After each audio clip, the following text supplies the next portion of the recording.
Hey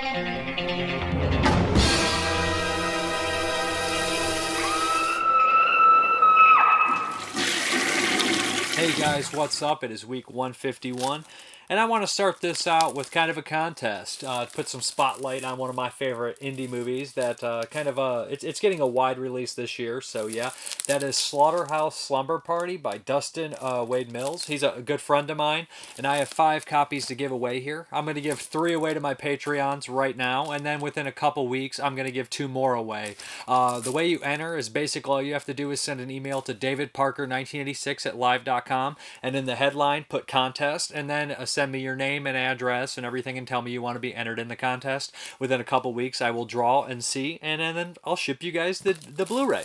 So it's pretty easy to enter, but this is one of my favorite movies. I did an interview with Dustin. I reviewed it myself. I was not involved with this one, but it's probably my favorite Dustin movie, you know, and I'm a little biased, obviously, of course, but yeah, it's got a great cast in there, a bunch of indie people, Aaron R. Ryan, Kayla Elizabeth, Haley Madison, so a lot of people you guys will recognize, and it's pretty great, to be honest. It's very funny. Check out the review and the interview if you want any more in on that. So yeah, so I'm holding a contest. I'll mention it next week, but I'm going to draw the 3 Patreon winners right now, because I haven't given my patrons very much lately, and I'm sorry for that, so I want to make up for it, give you guys something. So let's see what we got here. If you are interested in buying the Blu-ray, it is at Grindhouse Video, and I'll put a link for that below as well, where all Dustin's movies are available. First, we have Nick Mua. He won a first copy, and if you are overseas, it might take a little longer to ship that out. I'm not sure how, you know, the post office is working with that kind of stuff. The second winner is Jonathan Wilhelm, good buddy Jonathan Wilhelm. So, and the last is going to be, who do we got here? We have Sam Raven. There we go.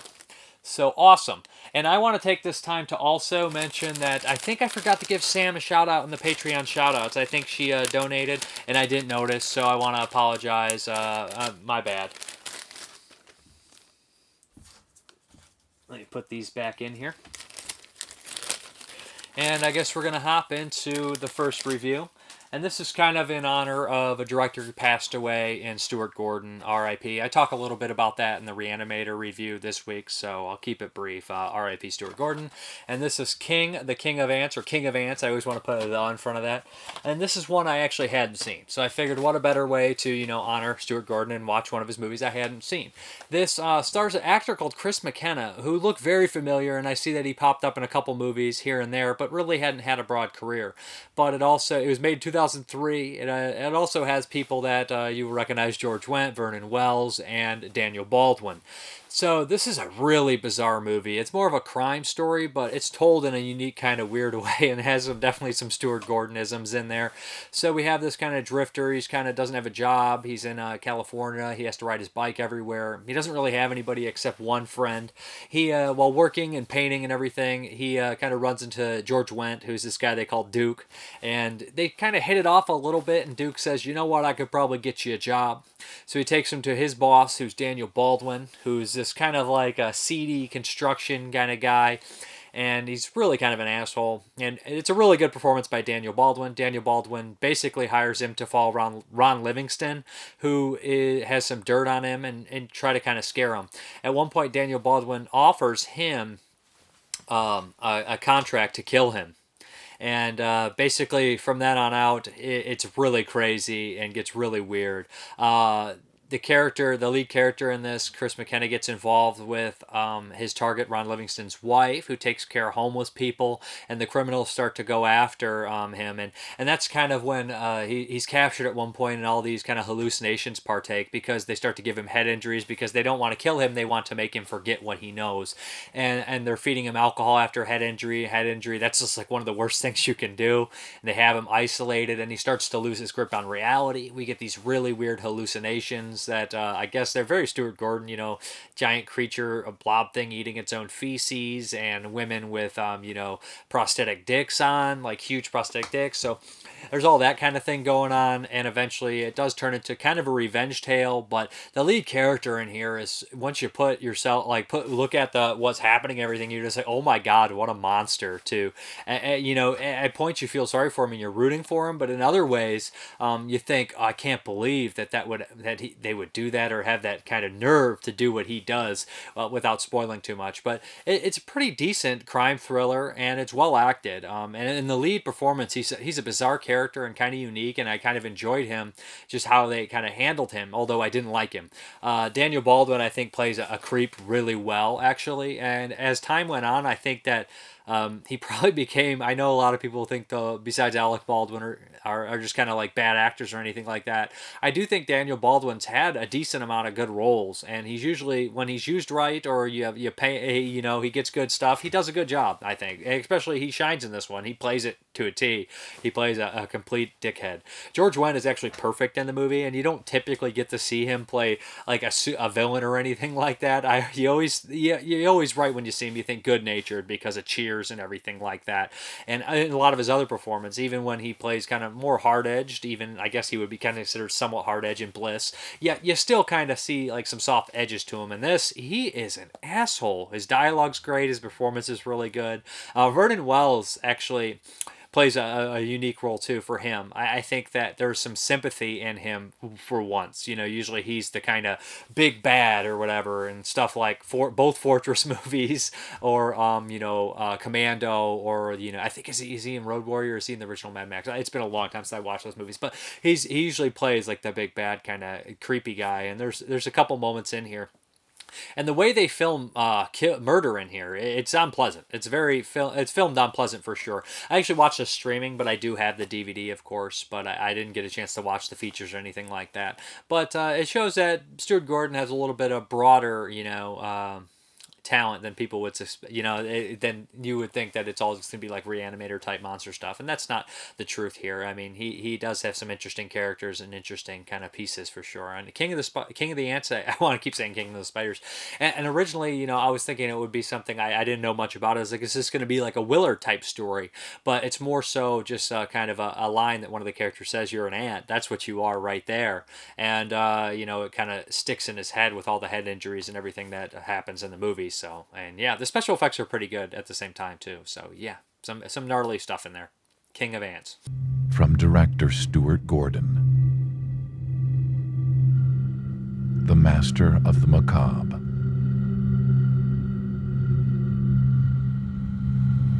You know, it's really, really scary what a single blow to the head can do. Or he was just the man they were looking for. Sean Crawley. Someone to do their dirty work. I want you in this guy's jock, morning, noon, and night. No matter how dirty it got. Sometimes you gotta be a little bit ruthless. Something gets in your way, you eliminate it. And when they were done with him, they thought they could make him disappear.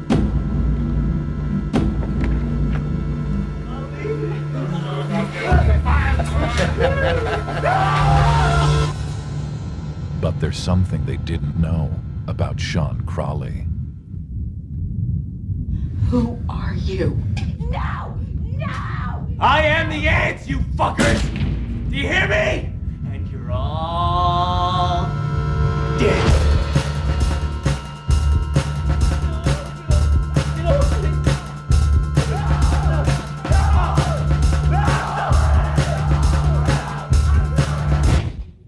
Starring Daniel Baldwin, Kari Wurr, George Wendt, and introducing Chris McKenna, King of the Ants. Shit. I'll check all around outside. Hey, no fuck-ups. It's too late for that, man.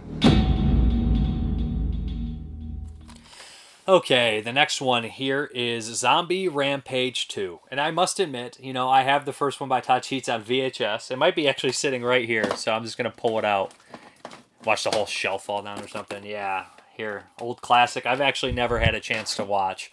But the sequel's coming out from Wild Eye, and this was kind of a lost film. It was partially made in the early 90s, and then it was just recently completed. And so I was like, okay, I'm interested in checking that out. This is not directed, at least the new stuff is not directed by Todd Sheets. It's directed by somebody that worked on some of his films. So there's that. Okay. So what we have here is, it's a very kind of typical zombie story. We have a group of survivors that, are kind of like a family unit, whatever. And it has a lot of, the regulars that Todd Sheets uses in his newer movies. You'll recognize all the faces in that. But it really follows kind of a nerdy kid who's been living in this isolated kind of, factory building, and he runs out of food. He kind of gets out, and some zombies attack him. He gets saved, and he ends up joining up with a group of people and them, and then they kind of run into another group of villains, and they kind of have a big war while there's a zombie apocalypse happening. Tonally, I just cannot get into this film. It's low budget, which I can forgive some things, but, the charm of the old ones, the shot on video, like Todd Sheets movies like Zombie Bloodbath, and I believe probably the original Zombie Rampage is probably similar to the Zombie Bloodbath films, the first two at least, is that they're practical effects. Sometimes they're cheap, they're dark, it's not perfectly shot or anything like that because it's SOV, but there's a lot of practical effects, and you kind of can, get behind that. Here, there are so many digital effects on zombies, and digital effects, I'm not even sure if this is actually SOV or made to look like SOV to match the old footage that they used from when this was originally shot and not completed, but it would make sense to shoot it in SOV. But regardless, the low digital or SOV camera that they use, it just does not go well with digital effects, and the digital effects are so poor, and there's lots of zombies just getting shot in the head, and there's an element of comedy that doesn't match the old footage that they use, where it gets to the point where it's so ridiculous that characters literally are like beating zombies with dildos, and it's just not funny to me, and it doesn't match the old stuff, and it completely loses everything, and the acting is so over the top and hammy. I could tell they're having fun, and some of the people come off better than others. Some come off very poor, not to give names or anything like that, because I think that's rude, but like I said, the acting ranges. Some people are doing an alright job, and some people are just kind of, not doing a particularly great job. There's lots of, in the opening, there's like fake trailers and stuff like that. There's lots of clothed sex scenes, and this movie has that going through it. There's lots of characters introduced for 5 minutes to just be killed off. It's just very poorly constructed and made. They're supposed to be the apocalypse, but they shoot and there's a train in the background, and you're like, is that, did they think that would help, the movie look bigger budgeted, or maybe some cool background, or maybe they just couldn't frame it out and they didn't have enough time? I don't know, but it's really rather shoddy and cheap, and the digital effects kind of steal the charm that you would want in an SOV horror movie in the first place, to be honest. I mean, you watch these really because you want to see the gore and stuff, and it's being like, I can't disconnect it from the original material that they show in here, and they shoehorn that in so poorly, it's ridiculous. One of the characters, goes into, his kind of story about where he was in the apocalypse, and he says, well, it was, or something like that, and he doesn't mention that the people in the flashback are his family or anything, and at first you see like a woman pushing a stroller and the zombies attack, and that stuff actually pretty decent for that kind of SOV horror movie. I was kind of impressed with that for what it was. And that's probably the old footage, of course it is, but they show that, and then they cut to like 10 minutes, 15 minutes of like people in a house and siege and all these different characters, and they don't ever address who they were when they cut back. So it's almost like when they were making the new movie, they didn't know what the old stuff was going to be incorporated in there, and they just threw it in there. It's really sloppy. It's really poor, not to be too negative. It's just, I mean, I do like a lot of Todd Sheets stuff, and even some of his older stuff, but I just don't think this is up to snuff with anything that he would do. And I have to be honest, it just, the comedy didn't work for me. I thought it was a little too goofy and over the top and ridiculous. It didn't match some of the tone, especially the old stuff. So I just have to pass on this one. It doesn't look very good either. I just don't want to be too negative on it, but this is, a very poor attempt for me. And that's Zombie Rampage 2. And I know a lot of people probably are waiting for it because it was a kind of lost film being completed and stuff, but the new stuff is just very bottom of the barrel zombie stuff, and tonally it's just not very funny, and none of the comedy lands, and it just doesn't feel right, to be honest. And a lot of the fighting and stuff is not very well choreographed, and the zombies, they don't look particularly great. There's just nothing I can give props to except the old footage, which I actually kind of enjoyed, which seemed more of a classic flannel zombies, redneck zombies type deal, attacking people, which I'm into. That's kind of the stuff I grew up on when I was young, so I just not for me at all, so sorry. Dozens of people have been found dead. Police right now concerned about open warfare between metro area gangs. They say they are not sure what's going on, but there appears at this time to be no other explanation. The Kansas City Metro Murder Squad has been placed on 24-hour duty. Authorities are advising everyone to stay in their homes, their doors and windows locked. Stay tuned to KCMO for the latest updates on this bizarre story.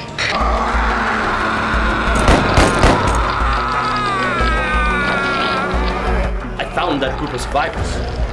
We gotta start heading back before it gets too dark.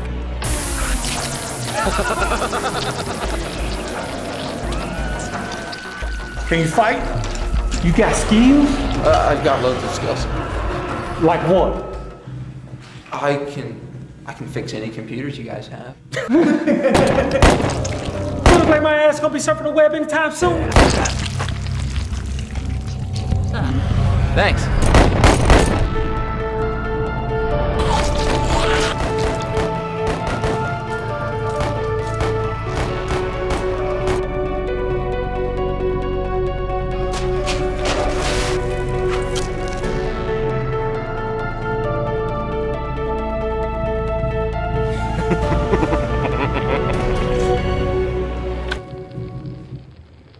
I'm ready.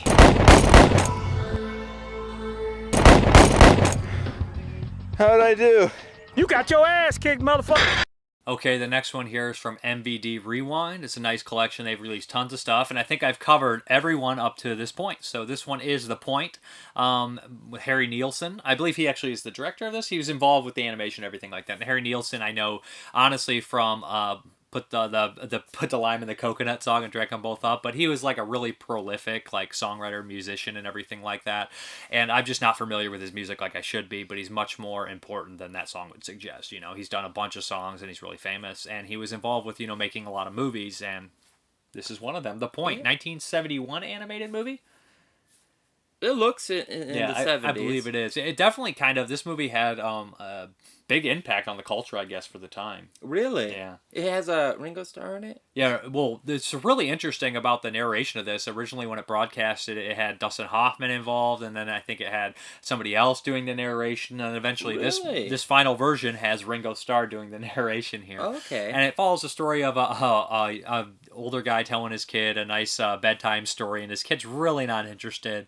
But even the title, The Point, is really kind of clever. And what's the point? But who has a point and everything like that. So he tells him this kind of nice little story about a city or a village where everybody had a point on their head, and a young boy is born without one, and he's kind of ostracized for it, and eventually kicked out of town. And it keeps cutting back to the dad explaining the story to his son and everything like that. So, and there's obviously a good message involved, and he runs across all these weird kind of people and everything like that. So, since you're bigger on animation, you want to talk a little bit on that or the story yourself? Yeah. So those Tootsie Pop commercials with the owl? With the owl and the little kid. He's like, the animation I think is very similar to that, and I almost thought that it was kind of like the same studio. I don't know if it is or not. It's a unique animation. It's definitely of its time. Yeah, it's definitely like a late 60s, early 70s scheme going on in terms of the colors used, the style animation. It's very... And the music, too. And the music, yeah. The music's pretty good. A lot of musical numbers. I'd say you probably got one every maybe every 5 minutes or so. I feel like it couldn't have been Harry Nielsen who directed it, but he obviously was the main force behind it with the music and the story and everything like that. I don't know who he is. I kind of screwed that up, I wish I would have paid more attention. I did watch a bunch of the features too and everything, and it goes over all that. Oh, I didn't watch any of the features. So it's it's kind of a typical fantasy story. Like, he has to go on an adventure to discover himself and, win back kind of the hearts of the people. Right. In certain ways, because he goes through and he kind of goes past the pointless town and he's, like, pushed out, him and his dog, to and he runs into all sorts of different kinds of people, like the Rock Man and all sorts of other things, and learns a lot about himself and learns a lot about people. And while he's learning, you learn, and everything like that. Right. So the town that he's from, like, everything has a point. Like the buildings are all pointed, the people have points on their heads, and everything is just very angular. And so this little round-headed kid is like, you don't have a point, you go to the pointless forest, you're banished, you're exiled. Villain probably should have been played by Vincent Price, because I feel like that'd be better. But whoever does him does a fantastic job. There's a lot of good voice acting in this. And the thing is, the villain is actually not like the king. The king is kind of just a pushover and doesn't really want to do it, but the count basically pushes it through, and his son and everything, and calls him, because he beats him in a game where they toss the rings and they land on their head. Right. It actually reminds me of what's that, The Thief and the Cobbler? Yeah. Cobbler and the Thief. How he's built, like, really big up top and really skinny, like a triangle. He's built like a triangle. Right. Kind of those bad guys. What's it that's it where the Sultan is doughy-eyed and kind of loving and aloof, and then the vizier. Well, that's kind of like Lord of the Rings too, with Wormtongue. I mean, here's that's the a very thing. typical kind of thing. If you are a chancellor, will be like you'll be evil. Like, there's never been a chancellor in any kind of fiction that wasn't like trying to usurp the throne. Well, I mean, if you're a senator, you're pretty all right until you become chancellor. No, but I'm talking about Senator Palpatine. Yeah, I'm just right. kidding. But this is also one of those movies where, like, I can really see a lot of hippie dads sitting down with their kids and be like, "Let's watch The Point," and then they'll go out in the garage and smoke a couple joints and come back and watch it with their kids. I feel like there's a curve here, kind of like Scooby-Doo, where kids and people that enjoy some extracurricular activities would enjoy this and probably bond over it. Right. It's like SpongeBob, It's just not for kids, although it probably should be. Right. So he goes, because the musical numbers are animated fantastically. And they're really weird, too. Yeah. Like about a decomposing whale, and then the fish eat the whale. Yeah, I really like that. What is this, The Wall? Well, that one was about, like, how your tears, like, you shed your tears and they go into the water, and then the fish eat and then eventually it comes back to you when you're crying again. But so he goes to the pointless forest since he doesn't have a point, and then he finds out that everybody in the forest has a point, and not a physical point, but a point, a meaning, a metaphorical point. It's and then cute. Yeah, it's cute, and then he goes back and, It's a happy, cheery ending. And this is something I wish I probably would have saw as a kid on TV, staying home from school sick or something like that. It feels definitely like it was broadcast, obviously, for TV, and it feels like that. The funniest parts are definitely when it cuts back to the father and son, and the father's like, "Isn't that a great point, son?" I know somebody mentioned my terrible British accents. They think they're funny. I have to keep them coming. "That's a great point, son." And he'd be like, "Yeah, whatever, Dad." He's trying to turn on the TV. And the father and the child, they're very dynamic. Actually, I think makes the movie, because, like, you have the fun fantasy adventure, and, he's doing his thing. But the conversations between dad and son are just so, like, a slap in the face to a dad. Like the son just really does not care. And then, like, I think at the end he's like, well, what it's all about. And then the kid's like, yeah, about, being yourself or something like that. Like, clearly wasn't listening. Do you remember doing that, like, though, when you think about it? I was just thinking, like, this kid's going to regret this so bad, not listening to his dad. Right. But the features are loaded. There's, like, an hour and a half, like, making of her as interviews with all the people that worked with Harry Nielsen on music and everything like that, which is crazy. I was more familiar with, like, Frank Stallone, who's a musician as well, and, obviously, brother Stallone, Sylvester Stallone did a lot of stuff on music and acting. But he was in there, so I knew him, of course, but there's a lot of people that work, like John Lennon and people like that, so they all knew each other, and they were, like, friends and everything, and they tell the story about when John Lennon died and how Harry never recovered from it. It's kind of sad. It's pretty depressing. There's an interview, I think, with the person who played the little kid's voice on here, which is nice, and some other people. So it's a loaded release. These MVD release, these rewinds, always go in depth with features and stuff. So, and they're always at least interesting movies. I've never watched one was like, that was a complete waste of my time. So, and the features always help it along. So this one is cute. If you have a kid, you like animation or kind of strange animation, I would recommend checking it out. I think it's a cool kids movie that an adult can enjoy, which is not always the case. And it's an easy watch. I mean, what is it? Maybe an hour? Is it a bit longer? It's an hour and 20 minutes or Hour and something like 20 that. Probably minutes? like that around. I can't remember. Yeah. It breaks an hour and a half. I don't think so. Yeah, but like I said, I think the musical numbers break it up pretty well. And Yeah. then, like, it is made for TV, I think, because each segment, it cuts back to the father and child, I think, maybe for a commercial break, and they kind of get you back into it. So you can take a moment to do what you need to do. The dog's excellent, too. Love the dog. I love the dog. The dog's yeah. great. Mm-hmm. He looks awesome, too. I love the Rock Man. Yeah, he was cool. He's like, rock, man. Right.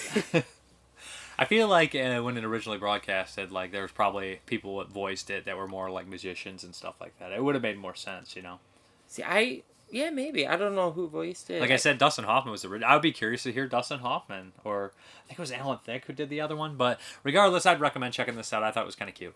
I don't know who Dustin Hoffman is versus... You always Dennis Hopper and Dustin Hoffman mixed up. Same person. Not at all. Completely different. They both were in Peckinpah movies, though.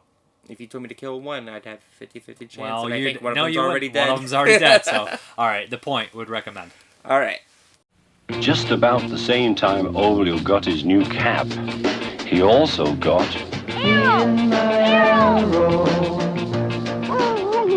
You guessed it, the greatest dog in the world.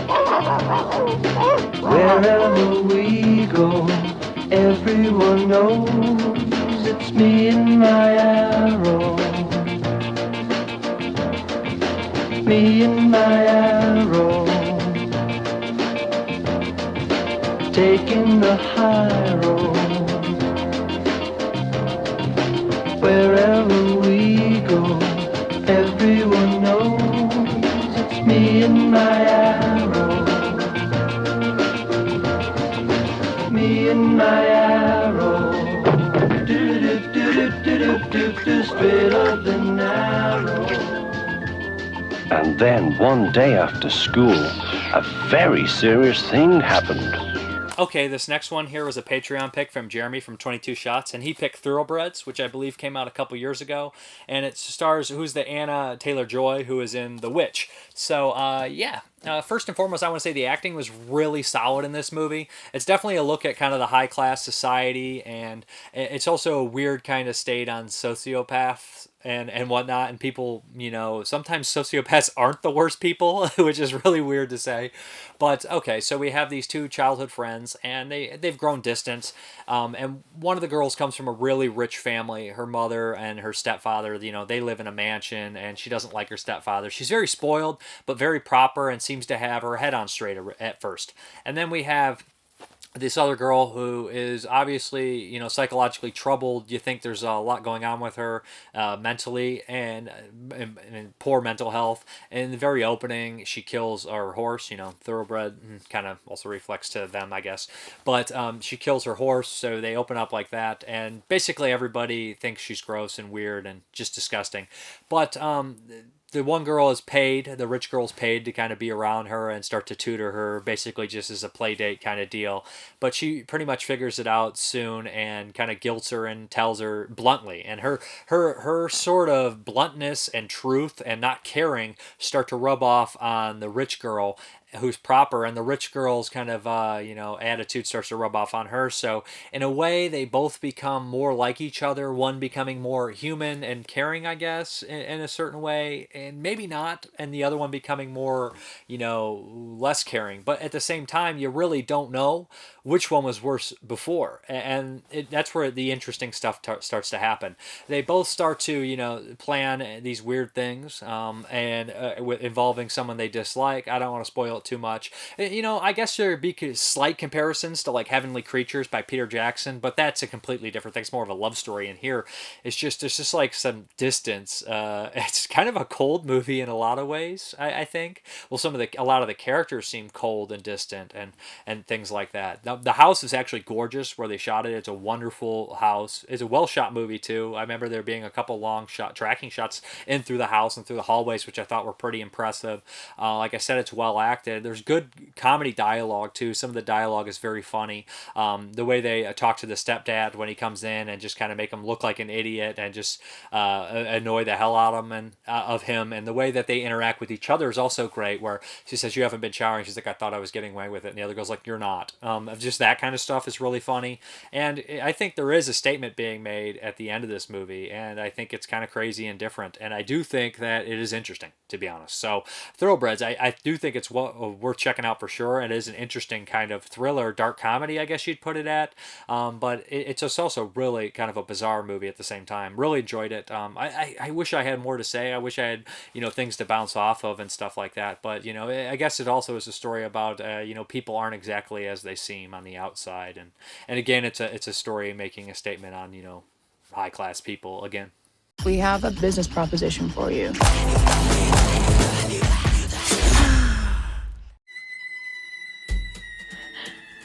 I'm being foolish. It's the worst fake crying I've ever seen. She's just using the technique.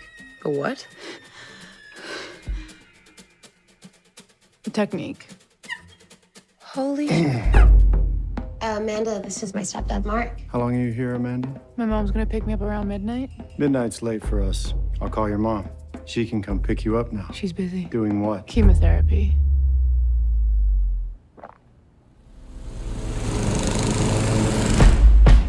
I don't have any feelings, ever. And that doesn't necessarily make me a bad person. It just means I have to work a little harder to be good. I'm sending you to boarding school. After that, you're off my payroll. You hate him.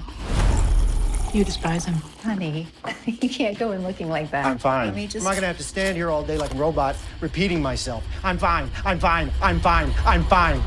You ever think about just killing him? How would you?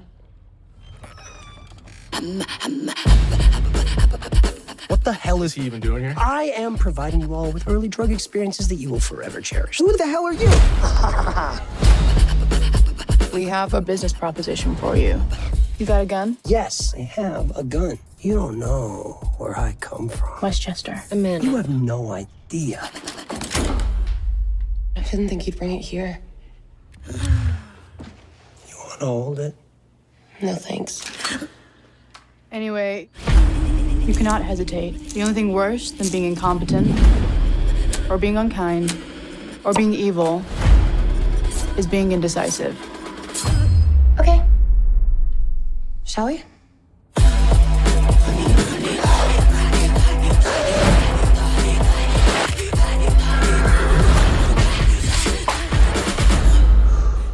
What am I gonna tell my dad? Wear a hat. We're keeping this, by the way.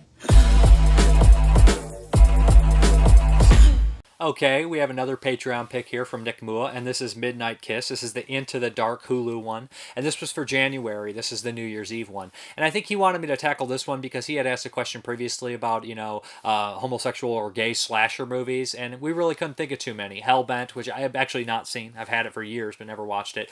And I was thinking other ones like that. So I put this in, and it definitely starts off like that kind of point of view, voyeur kind of style. Almost immediately, I was like, yep, this is definitely a gay slasher movie, because we have this character who's just like stripped nude completely, and he's like all chiseled out, and he's just like switching outfits like 5 or 6 times, and it's like, man, I've seen this guy's ass for like 10 minutes on screen, and then he's brutally murdered. So it's like, yep, this is definitely that kind of slasher sleazy style thing. I would talk about Deadly Intruder kind of having stuff like that where girls just like stripping down and taking a bath for 10 minutes, and that's just very typical slasher thing. The throat slit actually is really impressive and well done at first, and I was like, okay, we're in something kind of crazy. And they throw confetti, like the the New Year's confetti on there. So I was like, okay, we're starting off kind of impressive. And then we kind of cut to these group of friends who are a little older, and they seem to have a lot of like history and drama among them. They've grown apart in certain ways, but they have a New Year's kind of, tradition that they always do. They all meet together at this big house from one of the rich characters. And we find out that they've had like an incestuous past. He's about to get married, the doctor, the rich guy. He's about to get married, and we have kind of the main guy who seems to be like a struggling artist type that has a history with him, and then they have, I guess, the girl who hangs out with all the gay guys and everything, and then, you know, like the kind of queen and everything. So we have all these characters kind of established, and of course they go out and party, but there's a weird character lingering around the house with kind of a dog mask. Think the Bad Man, not the gas mask, but the dog mask. That's very a typical thing in a lot of like weird fetish, or not even fetish, like horror movies, leather kind of BDSM movies or whatever. There's always the guy in the dog mask or whatever, or, you know, the leather killer. Think Knife Plus Heart, which is an exceptional movie. The Bad Man, this one, and I mean that stems from a lot of horror movies where, you know, even People Under the Stairs or Hellraiser, you know, the leather kind of killer outfits. So we have the killer dressed like that, and I guess it fits, you know, with the kind of, I guess they're going with the homosexual submissive dominant thing. But a couple of the kills I think are okay, but there's a lot of kills that are a little lackluster, especially after you watch the first kill, which I thought was probably the most impressive. We kind of dive, and it goes downhill from there, and it becomes more of like a melodrama about all the gay characters and how they interact and trying to get laid and everything like that, and the relationships. But there was one point in this movie I was like, well, that's very, very responsible of them. There's one character who's like, well, I'm on PrEP, and he's like, well, we can have condoms, why not have both? So it's just like, that's a responsible thing. And I remember Dustin made a comment about that in one of his movies. He made sure the character put on a condom or something like that, and he was like, so many movies where people just raw dogging it, and it's just like, guess you're right, you know. So like, these are older characters, so that was kind of, I guess, a nice touch. But by the end of it, you know, you start to develop twists and turns, and it can only go a couple ways. And motivations of killers, it's so many times are just so ridiculous because, you know, they're portrayed insane, so their motivations are going to be ridiculous. This is no different. The house they shoot in is really beautiful and glorious, but I think that it starts more as a slasher movie, which I think its intent should have been, and becomes less that and becomes more like drama and stuff like that, and I think it becomes less interesting when it does that. I don't think it's horrible. I do think some people will be interested in checking it out, and these Into the Darks usually are all kind of like decent to, they're always like okay to good. I haven't really had many problems with them. You know, my least favorite was probably Pilgrim that I watched, but all of them have something worth noting or worth watching, and, you know, and it's by the director of The Ruins, which I think The Ruins is actually a really good movie, pretty underrated actually, and pretty brutal. So this one has some interesting points and everything, and the acting's solid for the most part, but again, you know, a killer's motives are always immature, and this is no different. So yeah, that is The Midnight Kiss. Hey, Joel. Did you pick a card for the new year yet? Change is coming. Out with the old, in with the new. Exactly. I'll see you soon. All right, bye. Mama Bear, come here, give me a hug. Hey, look at the angles. How have you been? Okay, he's spoken for. Remember when you guys were just switching each other in and out of your bedroom? Like the sluttiest game of musical chairs? And you guys? Oh, yes. We don't have to do this. The game? Yeah. No, babe, I want you. I don't want things to be different just because I'm here.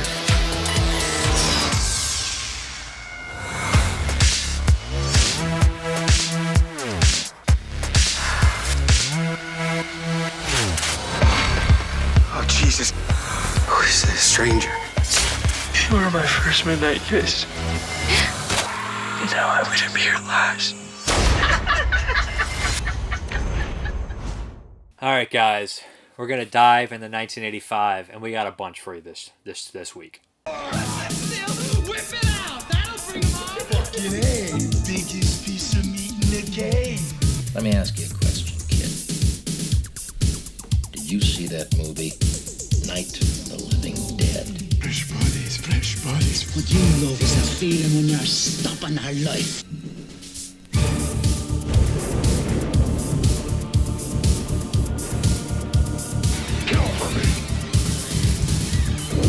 And he is not a welcome visitor. What the hell happened to Rosemary? You want a silver bullet, huh?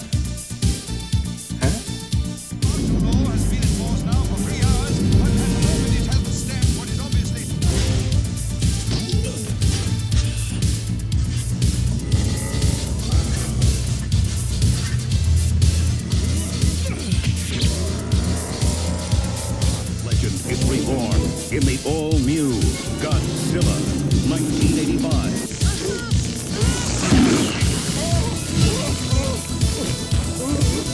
normal for insects to be slightly telepathic? Yeah, it's normal for insects. But am I normal?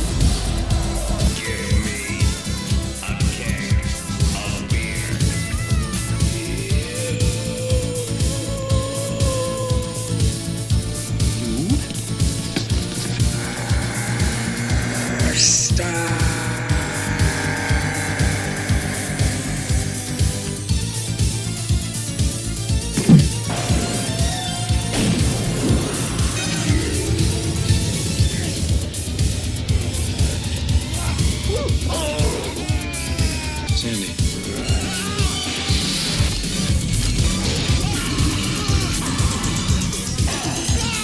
Horror has found a new home.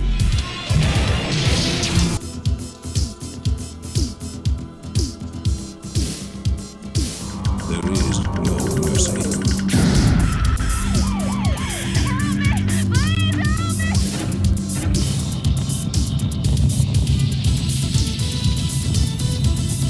Well, you just pissed me off. Well, if that's the way you feel, forget it, Vic. Just forget it. But I think you're really out of line.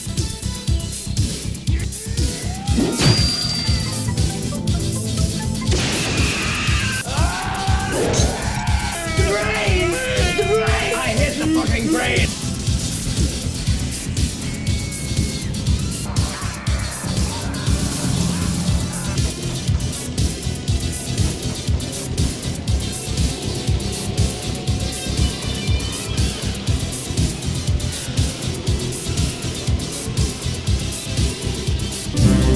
It will scare you to pieces. Fright Night. Friday the 13th, Part 5. A new beginning. Freddy's Revenge. House. Cut and run. Demons. Day of the Dead. The return of the living dead. Your journey ends here. Welcome to Fright Night.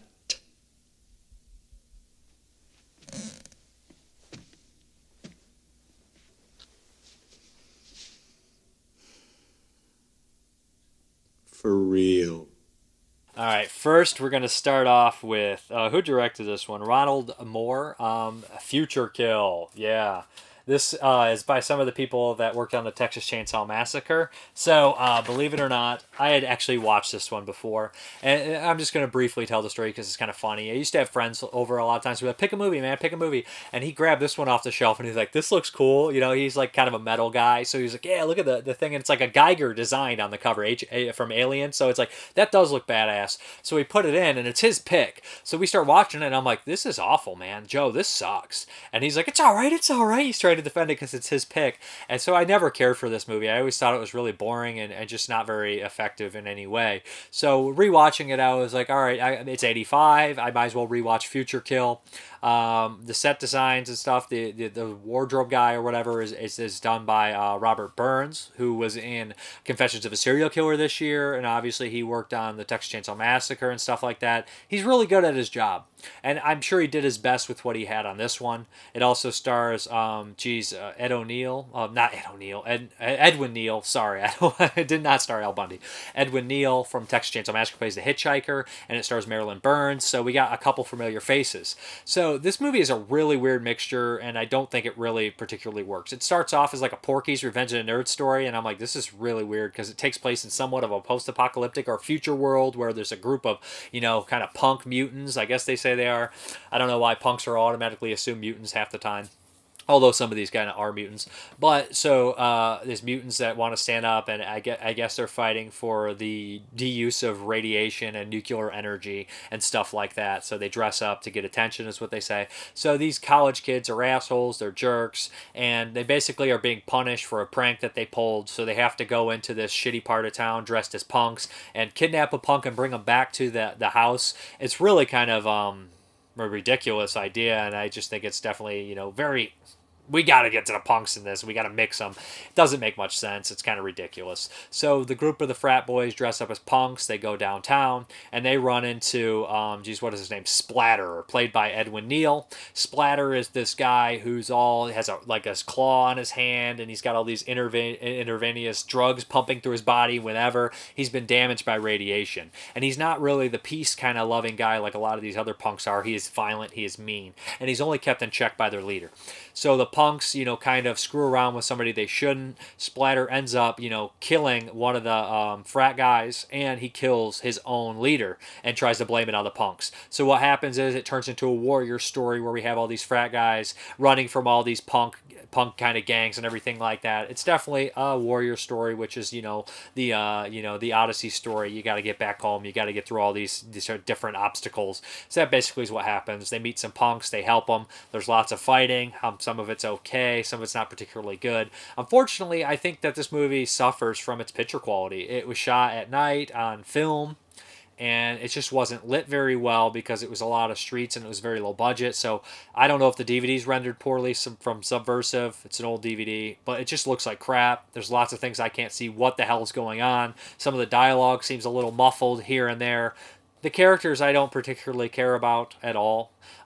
There's weird scenes where Splatter, basically, there's some nudity in here, and girls like punk girls are like, I want to have sex with Splatter. So they'll go over there, and he's just like a mutant guy, and it's just like, and his voice is dubbed, and then he just kills them, and just so they could squeeze in nudity, and you're just like, okay, whatever. And it's just so weird. It's like part Revenge of the Nerds, part like post-apocalyptic warriors, but none of it really works. Never am I ever connected to any of it. And they're two like subgenres that should mix. They just don't mix well, and they're not mixed. And it would take a very high-level filmmaker or writer to mix these very well, and it just doesn't. And I feel like Edwin Neal's wasted. Like on the special features, you hear him talk, and he's just a ball of energy. And if you ever watch Texas Chainsaw Massacre, of course you have. As the hitchhiker, it's one of the best performances ever. He's like this manic, crazy, and just jumping all over the place. And in his interviews, too, he's talking about all the voice work he did, and he's just like, oh, he does like hundreds of voices within it. And you're like, putting him in that suit and then making him talk real slow and dubbing him like, I'm Splatter, is just such a waste of his talents. I mean, I don't think that you should have put him in that kind of thing. I just think it's a really wasted opportunity in that. The suit looks all right, although they said they wish they had Geiger from the beginning because he would have probably made that suit look badass, and I'm sure he would have. The result isn't very good. I just don't care for this movie. I'm just not a huge fan of it in general. There's some good gore effects towards the end of the movie, but there's not enough of it. The fights, I just don't care about any of the characters. They're really precious with their characters when they shouldn't be because they're scared to kill anyone. Like, come on, kill some of these people off, man. This is kind of a pick 'em off movie. I really like to see some of them die, These aren't the Warriors, and they're not ever going to be the Warriors. Just kill some of them. And there's this really stupid moment where there's like 5 or 6 of them, and they're like, "Are we gonna separate?" They're like, "Take your guys' weapons." There's like machine guns, some get hammers or what blunt instruments, and then some of them have M16 machine guns, and they're like, "We're gonna separate now." It's like, no. Why are you separating in groups of where one person doesn't have a gun? You guys should walk around this corridor together looking for Splatter. Why are you separating so you can all be picked off? It's so stupid. It's just so poorly written, and all horror movies are dumb like that, but when you're not enjoying something, you notice that stuff more, and I don't enjoy Future Kill. I think it's poor. I think it's kind of right down the middle. I do give it right down the middle score because there is some real attempts at making a good movie. It's not like a lazy movie, so I'm coming right in the middle on there because I do think that some of the ideas are cool. I just think the execution is rather poor, and the stuff that it's ripping off, it's just so much better that it makes me want to watch that. In the future, a warrior prepares for battle. That guy's a psycho. He's unfeeling, unearthly, unstoppable. The stars of the Texas Chainsaw Massacre are back. There is nowhere to hide. The ultimate hunter. The ultimate hunt. Future Kill. Okay, this next one from the dive in 1985 is A Warning Sign, and this is the DVD. I don't have the Blu-ray. I ain't fancy like you guys. I didn't get the Shout Factory Blu-ray. This is another rewatch. I remember watching this when the DVD came out, and the first thing you noticed is watching the credits, like, this has an outstanding cast. It has Sam Waterston, Kathleen Quinlan, Yalfit Kodo, Jeffrey DeMunn, Richard Dysart. Who else is in here? So it's just like got a really nice cast. It's got the asshole police captain from Police Academy in here. here. So it's got a really a solid cast, and there's some other familiar faces of character actors. And right now, I put this up as a poll because I have some 85 movies I want to watch. I'm going to get to all of them, but these are the ones that everybody, I was like, which ones you guys want me to do first? And of course, Death Wish 3 comes at the very top, and this one came second. So I watched a bunch of them. So I was like, okay, you're going to make me watch this kind of germ kind of paranoia movie during everything that's going on with the coronavirus. I was like, I've been trying to avoid that stuff. A lot of people are diving headfirst into it, like I'm going to watch The Crazies or Contagion or, and I'm like, I don't want to watch that stuff right now. So The Warning Sign, I put this in, and it's a very effective movie. It's a little talky, but I think it's an effective, very well made kind of thriller horror movie. So, and it goes a little crazier than you would expect. So we have this isolated facility. I can't think what state it's in. It's kind of an isolated area where Kathleen Quinlan works as security, basically monitoring everything. And you learn this is like a very high, biohazard kind of place, although there's a front that it's not. They say they're working on, stuff for vegetables, spray and everything like that. But they're really working on some chemicals and germs as warfare. So Richard Dysart kind of runs this group. Richard Dysart's in The Prophecy with the Killer Bear and The Thing, of course. He's Doc Copper. So he's running this kind of whole ordeal and everything like that. Then we have, Sam Waterston as the sheriff who's dating, Kathleen Quinlan, so they're always in contact through radio. What happens is there's a breach and something breaks, so they lock everything down. And at first you're not, they're trying to talk her out of letting them out because a lot of the people in there don't think they're infected. They think that was just a mistake with something with the air in there, with being moisture in the air and everything like that. But pretty soon they do the whole big thing, and Yalfam Kodo shows up. They call, and they're kind of locked down, and they're trapped in this place. And we realize that this virus is pretty intense and pretty crazy, and it's a bioweapon. And it makes the people who get in contact with it rage crazy. So you think it's years before 28 Days Later. So and I don't want to be like, just because it's original means it's way better than 28 Days Later. I don't buy that kind of stuff. But there is some originality in that, having that rage virus. But stuff like Rabid or I Drink Your Blood kind of had the rabies thing where people go crazy and mad too. So it's not exactly completely new or anything, but just the bioweapon, that kind of thing. It feels a little bit closer to 28 Days Later. So everybody starts to go mad in here. Kathleen Quinlan is she seems to be fine. So Sam Waterston wants to get in there and try to rescue his girlfriend. He gets the help of Jeffrey DeMunn, who used to work there and everything. You guys know him from The Shawshank Redemption, Walking Dead, tons of things, The Blob. It's a lot of movies. So that's pretty much it. It's a really kind of scary thriller in points. It's well acted. The score's really well done. It's made on a budget, but it's very effective. And all the acting is solid, and people aren't bad. Like, not everybody in the movie's a horrible piece of crap. Like, you actually like most of the people in the film, and there is stakes and people die, and it's scary, and like I said, there's points where it doesn't completely chicken out and with its characters and not kill anyone. It kills plenty of people, but at the same time I feel like there is a happier ending than it should. But I kind of enjoy that with this one. There's characters I was saying they better not die, and I wasn't really sorely disappointed with what happened at the end. But I do think, like I said, this one is well worth checking out. Right now, maybe we can learn a thing or two about it, but I do think it is a good movie, and I think that a lot of people should check this out. The director on the commentary was just bad-mouthing himself. He's like, man, I wish we'd have done that. I wish we'd have done this. I think he did a really good job for what he had, and even for not what he had. It's one of the better, it's in the top 50 percentile of 85 for sure, and the top 25% probably. It's just a well-made movie. It's really well done. It's well acted, and Richard Dysart is really great in it. When he goes nuts, he's like, we're infected with beautiful rage, and he's just kind of chewing the scenery just a little bit. There's also another interesting point in this movie, because it's weird that Yalfam Kodo's in here from Alien, of course, and a bunch of other movies, but there's a scene in here that Aliens kind of knocks off, where they're sitting in the command room and they're watching all the people going with their cameras, and Aliens does that too, and everybody gets picked off. They do that in Warning Sign, and they actually did it a year before in Chud. So I feel like Aliens owes a little bit to Chud and Warning Sign. I'm pretty sure actually there's probably movies that go way before that, but it's just weird that Yalfam Kodo's in a movie that predates Aliens, where Aliens kind of has a scene from it. So I do think this one's worth checking out. I enjoy it. I think the acting's good. I think the characters are good. This is a really solid, well-made movie. Definitely worth your time for sure. Not a waste of time at all. The Warning Sign. Oh, and I know I was about to end it there, but I got to say this. Biohazard, the other one that came out in 85 here, actually, this movie is going to be called Biohazard, but that movie, the cheap one by Fred Olen Ray, beat him to the title, so they had to change it to Warning Sign because they didn't want to pay Fred Olen Ray, so I think that's really funny. Yeah. I've got a warning flag. This is not a drill. Seal the building. No one in or out. God almighty. How many dead?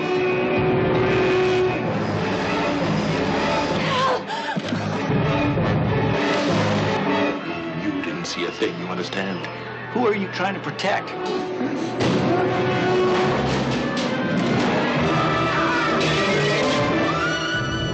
Pray for the people trapped inside.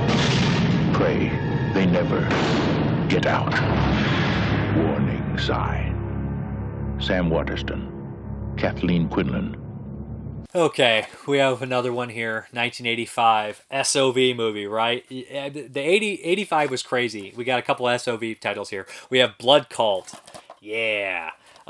So we have all this great directors. Stuart Gordon's doing his first movie. George Romero's making one. Dario Argento's making one. Toby Hooper's making one. Low budget guys like Fred Olen, Ray, and Don Dohora are making them. And then we have a shot on video emerging. I know we had Sledgehammer and I think Boarding House before this, but this is supposedly the first SOV movie made for the SOV market. So in terms of 85, that's pretty wild and crazy. So we have a lot going on in 85, right?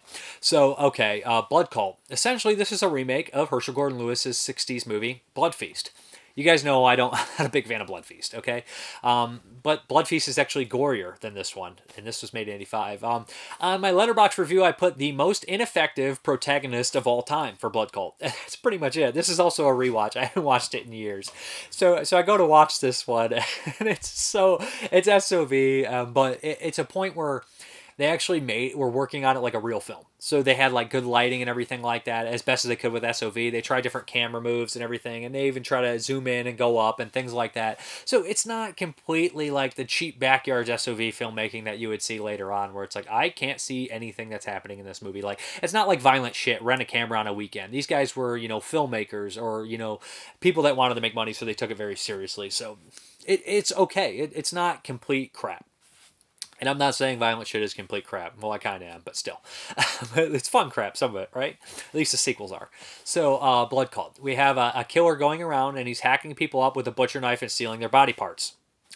We have the world's oldest detective, who's also running for a government official spot, who's worried about re-election, on the case. He's like 70, and he doesn't care. You feel like he doesn't care at points. There's scenes of him in a car eating Arby's for like 5 minutes, and there's scenes in this movie, that there's like an establishing shot that goes on for 3.5 minutes, and instead of shooting the scene, they literally just keep people talking off camera, like, hey, what are you doing? And it's just like, explains the whole scene instead of shooting it. I was like, no, you didn't.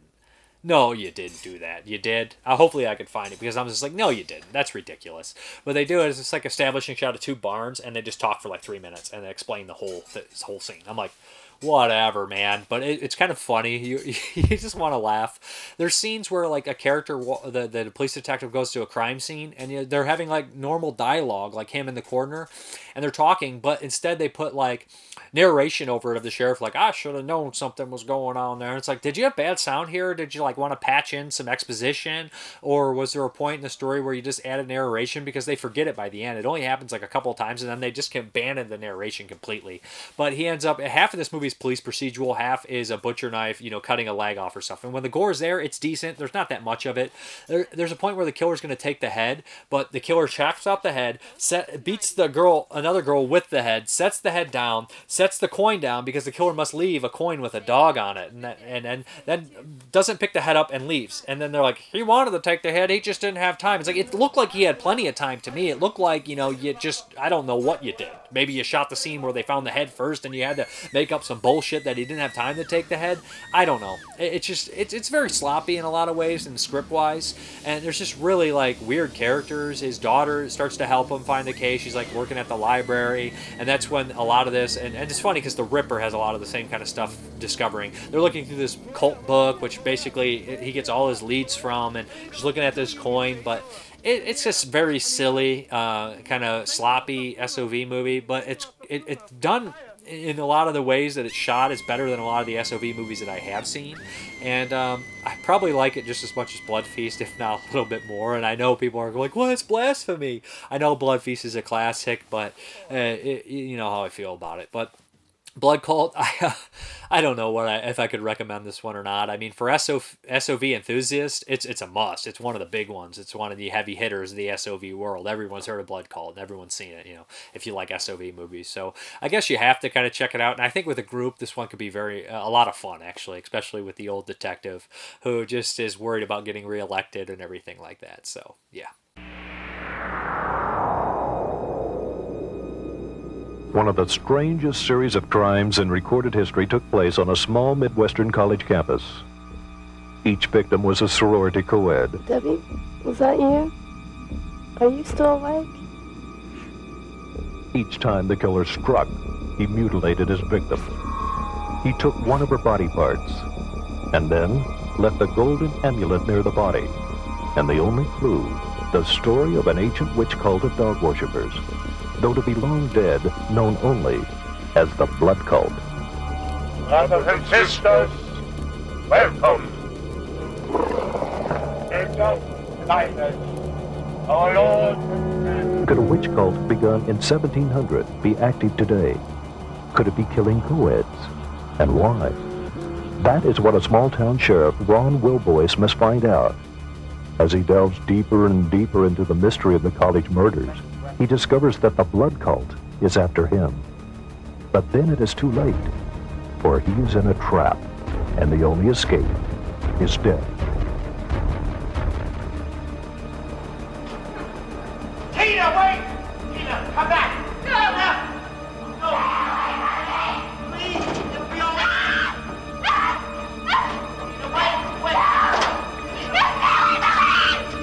Tina, wait! Blood Cult, a movie so gruesomely realistic,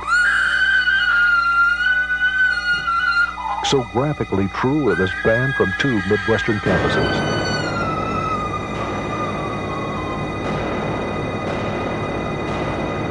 With an ending so surprising, we dare you to guess who the killer is. No! No!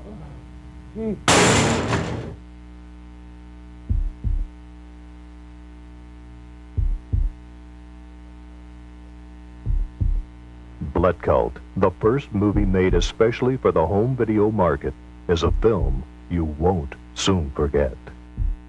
What's Blood Cult without the Ripper, which also came out in 85. This set also includes Revenge, the sequel to Blood Cult. I'm not going to be talking about that one because it wasn't 85.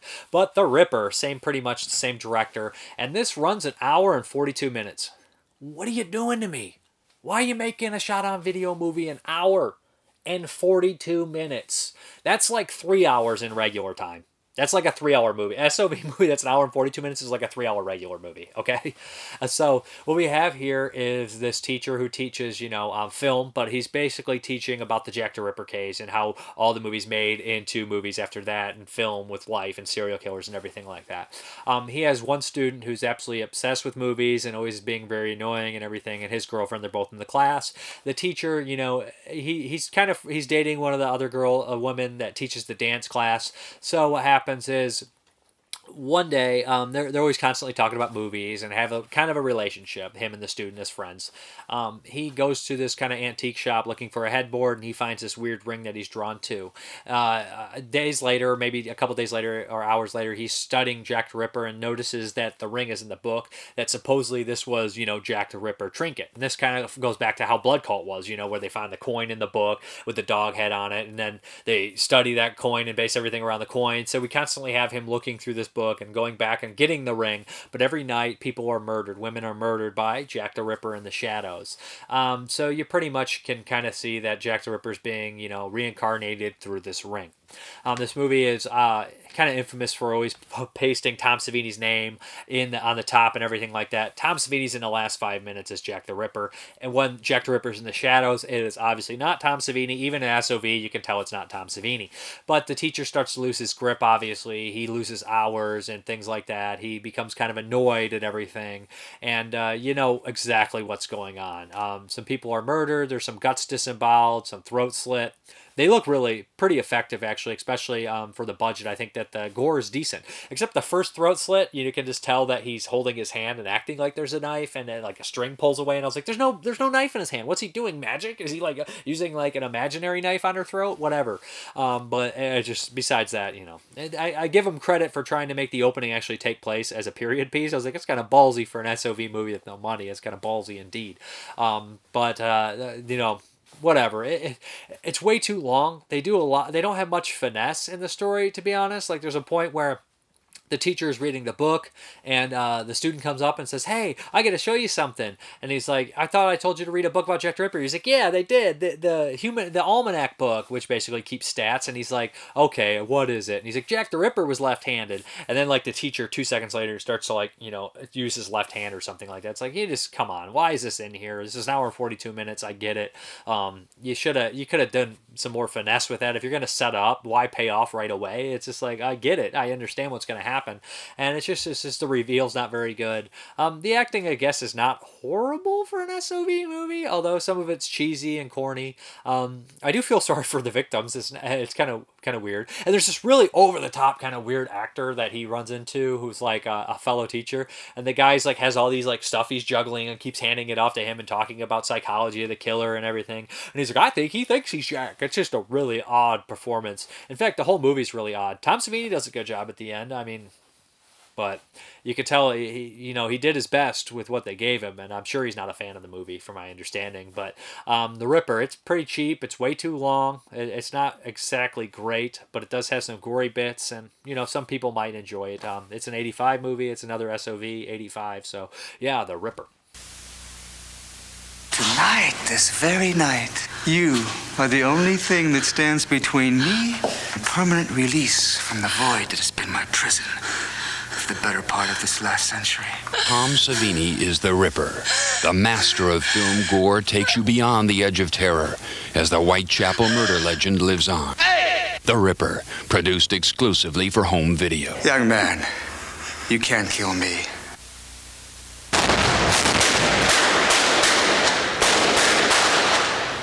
Coming soon from United Home Video. Okay, another 85 flick that I've actually reviewed before, and I've seen this one before. This is Murderlust. Yeah. And I want to clear the record here. This is directed by a guy called Donald Jones, and this is not to be confused with the other Donald Jones who did Love Butcher. This is a different guy. This guy worked on like a couple movies. There's another movie on here called Project Kill, I believe, or something like that. I won't be covering that one, but I will be talking about Murderlust from 85. This is a low-budget movie, and it follows a character called Steve Belmont. I'm going to say this right now. This is kind of a hidden gem of the 85. I think it would make a great double feature with Confessions of a Serial Killer, because I think that there is some accuracy in their portrayal of killers. Steve Belmont is this guy who I feel like the writer and director, they put a decent amount, especially the producer. I think the producer put a decent amount of, looking into serial killers. He would look into like people like Kenneth Bianca, the Hillside Strangler, one of the Hillside Stranglers, and Ted Bundy. And I could see all that in here. And I know I probably mentioned this in the old review, but it also makes it interesting in here. The character Steve Belmont runs he works at like a Sunday school helping kids and everything like that. And that is so weird that like Dennis Rader would be caught years later, and he was always like involved with this church and everything. So it's weird that he called these things about serial killers even before that they happened. And I know that's it's a common thing. Also, they take little tricks of the character Belmont. He has like a fake what is the word? A fake, a certificate for psychology on his wall, which is something that Kenneth Bianca actually did. So I'm like, that's really kind of interesting points there. But Steve Belmont, in his life when he works with the church, he's very well known. He's very well liked. At his job and everywhere else among his friends, he's just kind of a piece of shit. This movie opens up right away and he's just kind of staring dead in the eyes. And his friends are talking and they're getting drunk. And then they're talking about this prostitute over in the corner. He's like, I could get her. And he goes over there and he kind of starts hitting on her, and then he decides to go take her out and everything like that. And the way he convinces her and manipulates her, he feels real because he feels like an asshole, but he also has a manipulative side. I just think it's a genuine creepy performance, and he's such an asshole, and how he carries himself. Like, I really feel like he could be a serial killer, and just that kind of loser way, because serial killers usually are big time losers in real life. So I think it's an accurate portrayal, although, and the music really, it works too. There's a really scary moment where he picks up this poor girl, he tries a white van too. It's almost too on the nose sometimes, but he picks up this girl and he convinces her about modeling, which is something Dahmer would do to people. He says, "You look great, let's take some pictures, I'll pay you." Lots of these guys kind of did that too. Bianca would do that. So it's like, it's weird that this whole conversation says, "Hey, it's $100," and it's just, it fits perfect. And the way that the girl gets in the car and the music unfolds, and it just has a lot of psychology of a killer. Like I feel like Steve Belmont could have been a killer. I feel like his psychology is more accurate than a low budget movie would ever portray, and I kind of respect this movie for that. Like I said, the music's cool. The killer has his own dumping grounds. He has his own name moniker, like the Mojave Murderer, and he lives into all that stuff. And like I said, he has this secret life, like these dual lives also at the same time. I love his interactions with his cousin. He's such a lazy piece of shit, and his cousin's like, "You need to get to work," and everything like that, and what he says. But my favorite moment in the whole movie is when he actually loses his job. And he goes in to collect his last paycheck, and they're like, "You have to sign this to get your paycheck." He's like, "I ain't signing nothing." And then he's like, "You don't sign it, you don't get your paycheck." He's like, "Whatever." So he's like arguing with the guy, and he signs it. And then he leaves, and he dumps the trash out on the ground. And he's like, "You asshole." And the guy goes to pick up the thing to see if he signed it, and he did. He wrote "fuck you" on it. And I was just like, it's such a thing this guy would do. But I think that it ends on a good way, too. I just think this is a pretty effective serial killer with, it's well acted from the lead. And the murders aren't gratuitous or super violent or anything. They're violent, but they're not gratuitously gory or elaborate, but they're effective. And a lot of them are off screen, but I don't need to see him. I don't need to see every murder. He strangles. I see one or two. I got the point. You know what I mean? But I do think it's a pretty good serial killer film, and probably one of the more underrated. And I do think that serial killer's life is more like this than the highly intelligent serial killer going around. It's just a loser. Getting lucky, not getting caught until he gets caught. So, that's Murderlust. Would recommend checking this one out. It's kind of a little hidden gem from '85. And I know I gave JP that one for the 22 shots to check out, but I like it. I think it's good. Murder, brutal, violent, vicious, with no apparent motive. These are words we dread to read or hear in the media.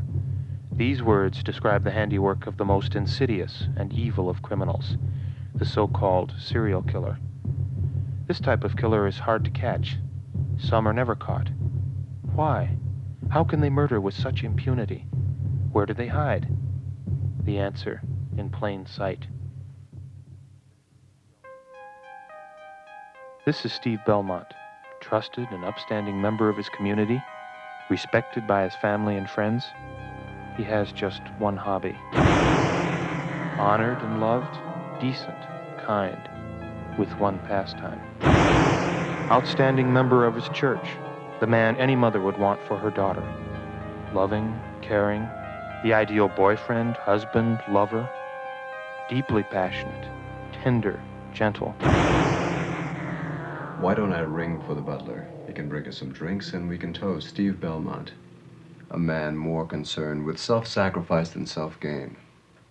A Christian in the truest sense of the word.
Fact. In the sexual psychopath, the sexual urge becomes twisted and fuses with the violence of murder. A killer is born. Until caught, whole cities can be swept with panic. Some call him a maniac. Some call him the devil. This is the face of a monster.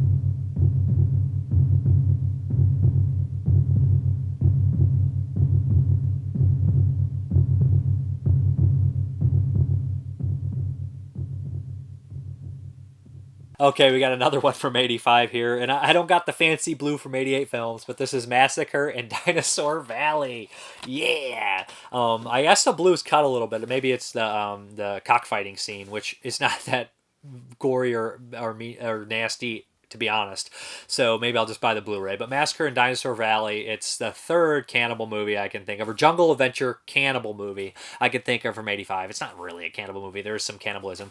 But what we have here, you know, the other ones are Amazonia and Cut and Run, of course. So yeah, Massacre in Dinosaur Valley is absolutely ridiculous. It stars Michael Sobkiv, I think his name is. He did like 4 Italian cheesy movies, After the Fall in New York, Devilfish, and Blast Fighter, and this one. And it's weird that I've actually seen all his movies, which is weird. Like, the guy's only done 4 movies, you somehow managed to watch every single one of them. It just seems bizarre to me. But this is another rewatch. I haven't watched it in a long time, and I'm a sucker for these cannibal jungle adventure movies. I don't know why. They make me happy, and it's this kind of survival movie. And you know, I don't particularly like the animal violence, and there's not really any of that in here. You do see part of a cockfight, but there's not really any like chopping head snakes off or anything like that. So it's a little bit more guilt-free. And you know, I think by 85 they were like, we don't need to be showing all that anymore. So what happens here is Sobkiv is, I can't think, they're somewhere in South America, maybe Brazil. All these movies take place, you know, the South America kind of area, jungle area. He collects dinosaur bones. He loves dinosaur bones, and he finds out this archaeologist or whatever that he admires, who writes a lot of books, is going through this place called Dinosaur Valley. A bunch of other people are riding on the plane. He kind of weasels his way on the plane. The people on the plane include a couple models, one of which he has sex with before that from kind of saving her in a bar from a creep, and he gets his ass kicked. One is a Vietnam vet who's nuts and his wife. Another is the professor and his daughter, and the pilot and everything like that. So all these people are gonna, you know, take this plane ride, of course, and they crash and land. A couple of them die in that thing, and then they basically have to survive in the jungle. There's some turmoil between the Vietnam vet and him, of course, but pretty soon they run across all sorts of, you know, crazy, you know, horrible things that they have to survive against, including, you know, piranhas, tribe they upset, white slavers, all sorts of things, and they kind of have to survive. It's a typical jungle adventure movie, Italian jungle adventure movie. It's gory, it's ridiculous, there's points that'll make you laugh. Some of the characters are outrageous, it's super sleazy, they squeeze in as much nudity as they can, and when they get to the white slavers, it's actually kind of bothersome. Some of the characters get killed and molested and raped. It's really exploitative, and kind of gross, but you know, I like exploitation movies, and this one's so cheesy that the exploitation, you're just like, whatever. Like I said, it's gory. The nasty stuff works, and there's this weird moment where like they actually like kind of like resurrect, like the shaman kind of resurrects this weird kind of demon thing or whatever. But I think Michael Sobkiv does the best he can. The acting's not necessarily great, but it's fun. It's goofy. The white slaver bad guy, who's like basically making people like hunt for diamonds and stuff, he has like this big smile on his face the whole time. I was like, that's David Attenborough, evil David Attenborough. It's not really, but he just maybe he looks more like, I want to say Raymond Burr is the guy that's coming to mind, or like, yeah, probably somebody like that. But he's just like really creepy and cheesy. And of course there's a big fight at the end. It's fun. It's this action-packed nonsense garbage exploitation that I really enjoy. You know, I like that jungle setting. And all the actors are actually there. It just seem miserable. The characters are ridiculous. They kill them off really kind of brutally and ridiculous, over the top. But I like it. I think it's fun. And entertaining in the most ridiculous way. That is Massacre in Dinosaur Valley. I love it.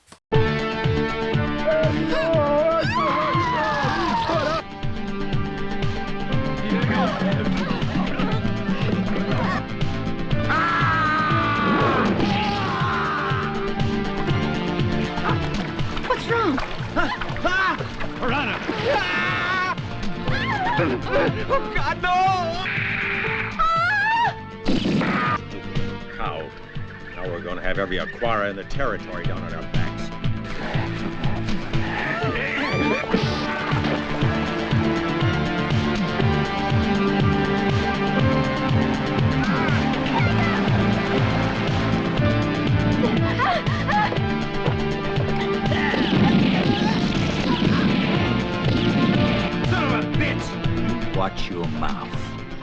call me a son of a bitch again, you're dead.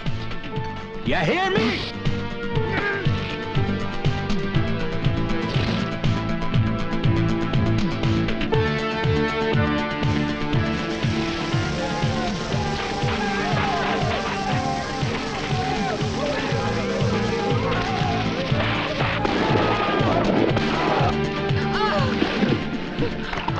John! Oh, God!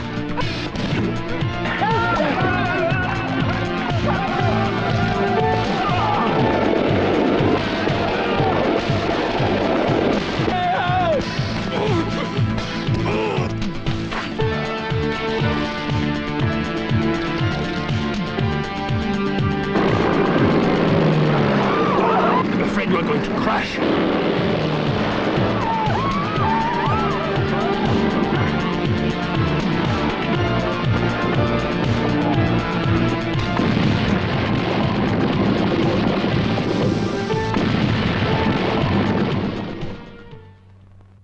Okay, here we have another one from 1985, and this is Junior, The Cut Above, aka Hot Water, which is probably the more appropriate title. This is a Prism VHS. Another one I had watched before and rewatched, and this stars, who is the guy in here? It's Jerry Ratchford. He was in one of the cop shows. He plays the detective, and he gives one of the most ridiculous, over-the-top performances ever. I actually reviewed this for the DVD Fiends. You guys remember the DVD Fiends like 10, 15 years ago? It was like 10 years ago. So I reviewed that. And I remember liking it. Rewatching it, I was like, yeah, this does not hold up, man. It's not a very good movie.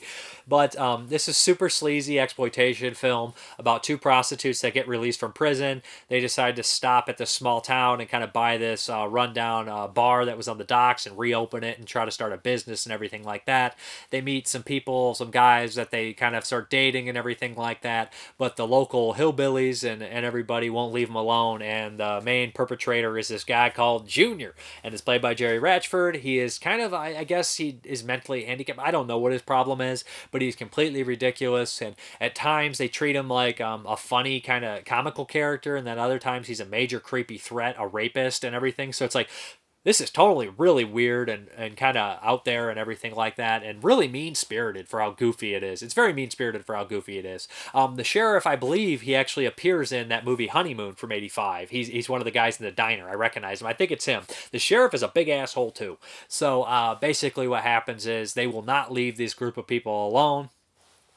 I like the setting. I like that it's, kind of in that, southern kind of swampy area deal. I like that it just, you feel the heat. The girls are really attractive, and, they're nude a lot. They're sunbathing. It's super sleazy, kind of watch these girls in jean shorts run around and everything. It's that weird exploitation where the girls are always half nude, but they're still whooping ass, which I kind of like when the girls whoop ass in movies. I do like it. It's just funny, though. It's like, they're half nude, but they're whooping ass. It's like, that you can see the director like, it's the best of both worlds, right? Everybody's happy. I don't know, but Junior is so over the top. I wanted to kill him. Within the couple things he'd done, I would have just shot him in the head and called it a day and threw just threw some rocks on him and let him drown. I would have honestly killed that guy. But he's just so gross and ridiculous. And there's this weird Norman Bates element going on where he keeps going back to his mom. And it's like, they hurt me bad, Mama. They hurt me bad. Oh, he's so overacting. It's ridiculous. And the mom is clearly played by a man, too. And also overacting. It's just that point where you're like, man, if small towns like this actually exist, burn it down, man. Burn it all down. Because, if they're that corrupt, which it's hard to believe that there's this many ridiculous things happening. But, of course, they find bodies on the land and everything, and all signs point to Junior, or do they?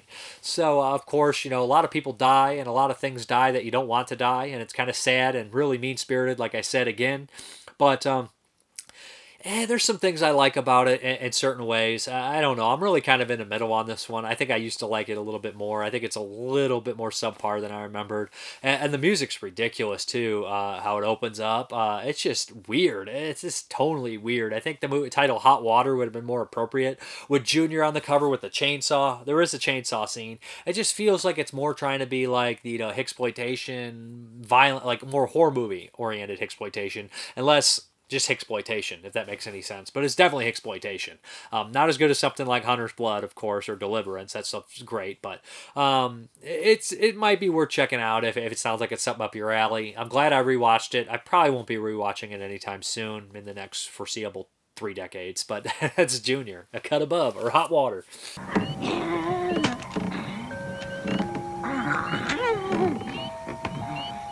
Mama, you told me I could have her, Mama.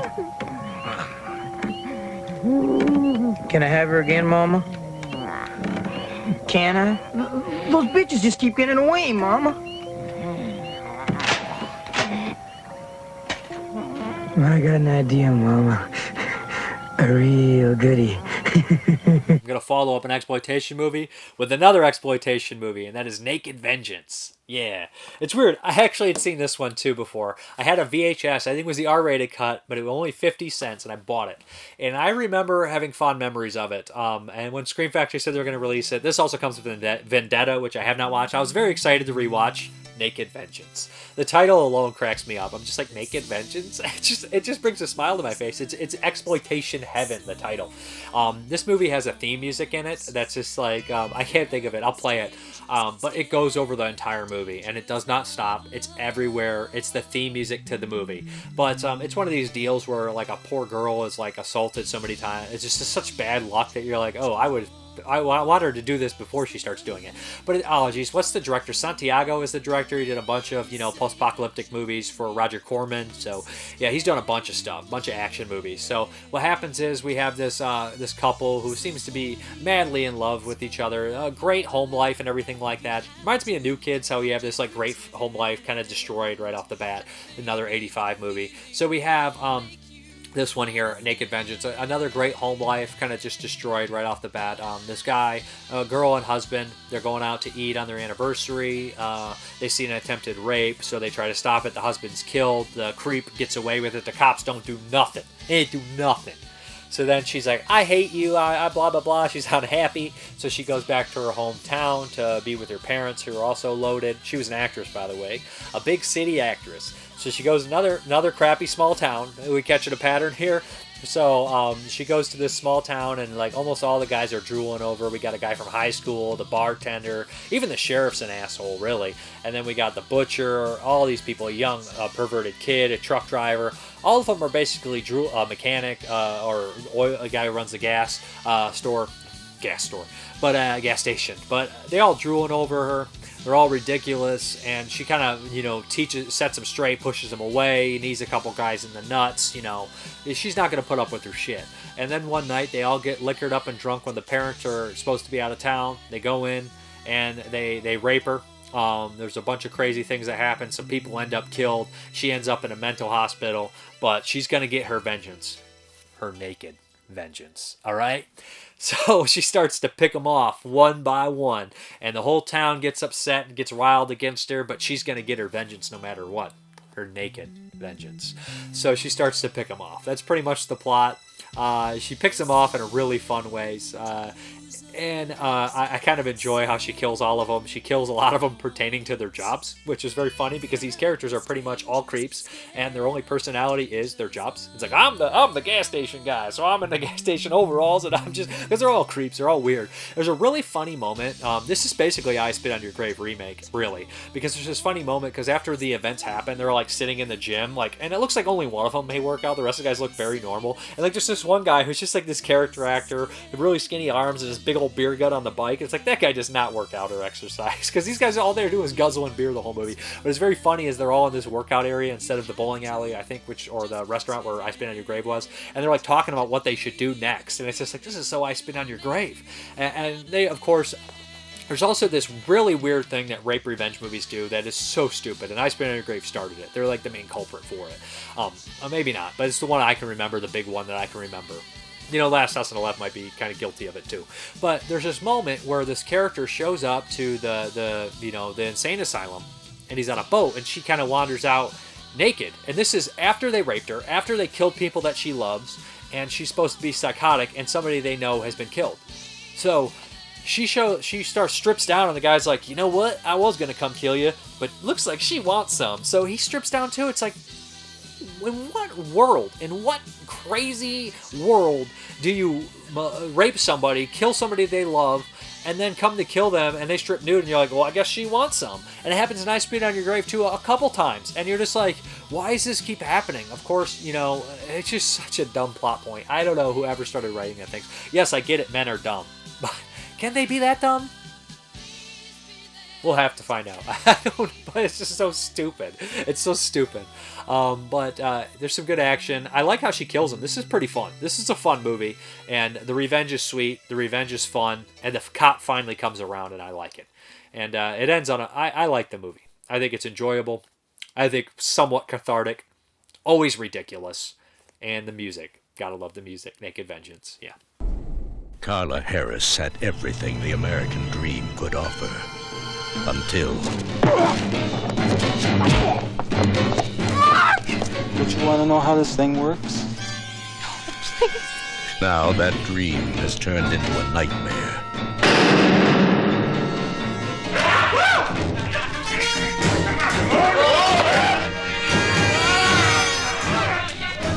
Hey, what are you guys doing? Hey, Timmy, come on!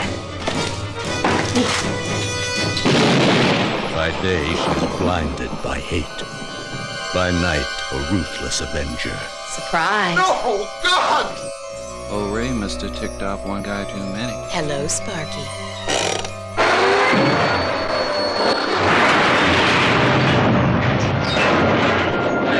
She killed twice already, and any one of you could be next.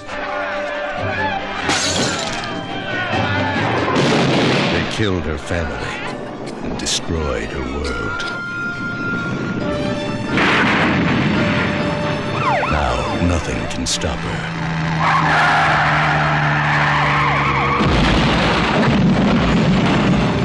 Carla Harris is still alive.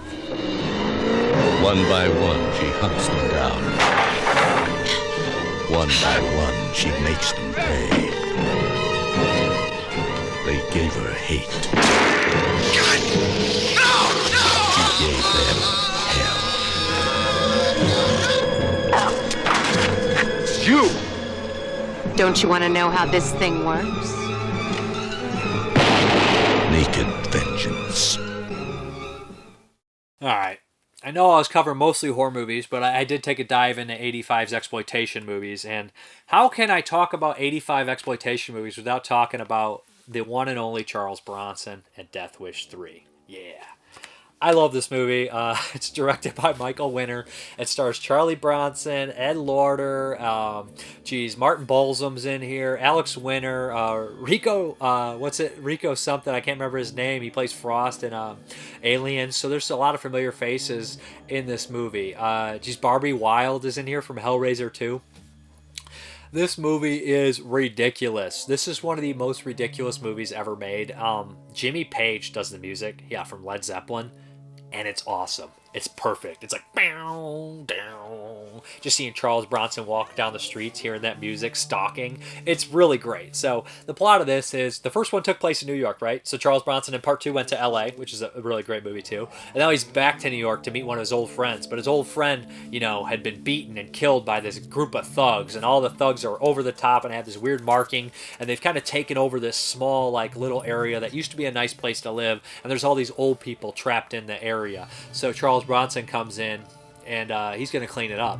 Ed Lauder is this police chief. I think he's a chief, and he basically knows who he is right away. He's like, you're Paul Kersey, you're that vigilante. And he beats the crap out of him, treats him like shit. But then eventually he realizes, we can't get in there and change this place, so why not sick some vigilante justice on him? So he makes a deal with Paul Kersey, Charles Bronson, that, we work together, you clean up the streets, and you give me some rest, and we'll clean this place up. Benefit for both of them. And I love that Ed Lauder and Charles Bronson have a back and forth, because they did Breakheart Pass together, they did Death Hunt together. And Charlie Bronson only did movies with the same people a couple times. Like, I know there's a handful of people he did movies with, but Ed Lauder might be the number one. He did 3 movies with them. Besides Michael Winter, he directed 6 times. J. Leigh Thompson directors, he worked with them numerous times. But I mean, as far as acting, Ed Lauder number 1 3 times. I know he worked with Borgnine twice. So, he worked with a lot of the same guys, but Ed Lauder 3 times. And they definitely have a great back and forth. I love Bronson in this. I love his demeanor. I've always loved his style, and he's older in this one, but he's very charming. Like the way he interacts with the older people, he's like, "What smells good? Smells delicious," and he invites himself to dinner and stuff like that. It's just, and there's this really great part where these guys are trying to steal his car. He keeps setting up bait to take him out. It's just really fun moments, and by the end of it, it turns into this wild and crazy exploitation movie. And you guys have probably seen the video that says Death Wish 3 with lasers, where they give everyone lasers. It makes it better, but there's this wonderful moment where like Ed Larter and Charles Bronson are running down the street, like bah, bah, just shooting guys. It's like Hogan's Alley, the movie. It's just a wonderful scene. Like I said, the score's perfect for it. I like older Bronson. I like it when he's like this. I've always enjoyed him, but you know, his demeanors, his one-liners. There's certain guys that just do it for me with the one-liners, and he always is the guy that does it. They crack me up. I love them. They're perfect. I just think it's great. And for some reason, I just buy Bronson being a badass, no matter how old he is. Like he could be in a wheelchair, and I'd be like, "Get him, Bronson, get him!" But you know, he was a tough son of a bitch in real life. But I just like the movie quite a bit. I like the bad guys are really good and creepy, and there's one couple bad guys that I wish got killed that you see in the background the whole movie and they get away. And there's some brutality in here that's kind of disturbing. You know, it is an exploitation movie, and some of the rapes are very unpleasant, but you know, there's a cathartic moment where all the old people come back and fight back, and you're just like, yeah, I love seeing that. You know, like the small town people standing up to the corrupt crime, because the cops won't do it, but at the end it's insane. There's cops, there's gangs, they call in reinforcements, there's explosions, there's machine guns. It's just wild and nuts. It gets really over the top. Michael Winner and Charles Bronson had actually a falling out because of this, because Michael Winner went back and shot a bunch of extra scenes and stuff, and Charles Bronson never worked with him again after that. J. Lee Thompson actually stepped in and directed part 4. So that's kind of sad, because Michael Winner and Bronson did 6 movies together. And Bronson always approached these in a certain way. Like there's some behind the scenes footage. I don't know what was in Getz's mind, and I don't know what was in the minds of those who were shot at. But I do know what was in the mind of Paul Kersey, the character I played in Death Wish 1. And I can only go by that. And the way I acted the part. And they're like, he's like, it's this crime, like the original Death Wish was carried on. It was based on a real kind of guy who shot some people on a subway. That were some young kids that were trying to mess with him on a subway.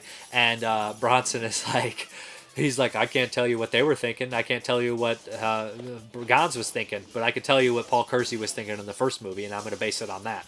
So he never likes to talk about, you know, the political or, you know, aspects of a movie. He's just tackling it at the point of the view of the character and stuff like that, how he played it in the original and things like that. He never wants to talk about that kind of stuff, if you ever notice that. And it's kind of smart in a certain extent to keep your fan base. I know a lot of people don't do that anymore, and I'm not saying you should advocating doing it or not, but I'm just saying Bronson was very good about not putting his business out there. So he always had a lot of fans, and, you know, I guess people projected whatever they wanted on Charles Bronson's personality, because a lot of times he was sticking up for the underdog and everything like that, and you kind of got to respect that. And also that Whitley gun is crazy and awesome, and it's just really great moment when he actually gets to use that son of a bitch. But like I said, I love Ed Larter too, and he's really fun in it, and Martin Balsam's really good in it too. Ed Larter's in so many movies that I watched growing up, from like Revenge of the Nerds Part 2 to True Romance to, you know, Death Hunt. The guy's in lots of stuff, and he's in what is that weird one that I just put? Lally Madonna, LLC. That is a super crazy movie, and a super bizarre performance from him. He did some weird performances that you wouldn't expect him to do, and I got to give that guy respect for doing them. But highly recommend Death Wish 3. Just great stuff. Great setting, too. Very, very sleazy New York stuff, mid-'80s. Good stuff. I like Michael Winner movies. I know he has kind of like, a background of being kind of a prick to people, like reporters, when they're asking him about the stuff. He's just so like nonchalant about it. Like, who cares? It's a movie. So I kind of could see that too. So Death Wish 3, great stuff. You got to watch it.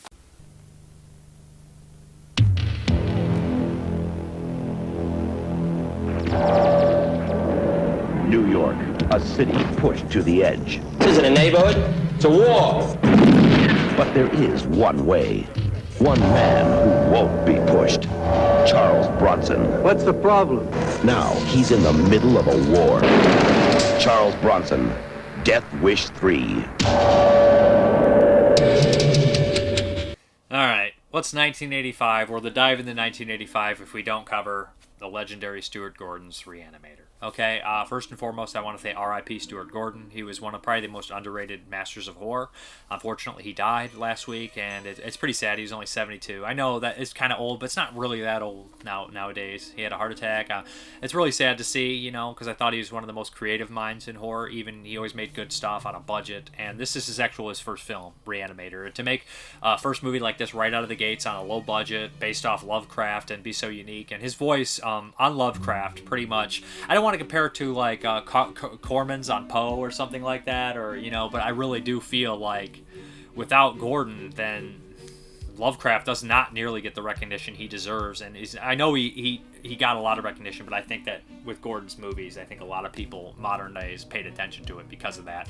So I love Stuart Gordon, and I'm sorry that he had passed. But let's get into Re-Animator. It's by far probably one of the best horror films of 1985. I know you're not as big on it as I am. I really enjoy the movie because I like cheap movies. But this is based off the book Dr. West. Was it Dr. West Re-Animator? I can't remember the Dr. Herbert West or something like that. Re-Animator is the original story, and that was originally told in like 4 parts. I have read the story, and there are some major differences between this and the story, but it stars, of course, Jeffrey Combs, Bruce Abbott, Barbara Crampton, Robert Sampson, David Gale, and Stuart Gordon's wife is in here. So it's got a nice cast. A lot of these people would go on to have kind of infamy in the horror genre, and this is pretty much what got their start.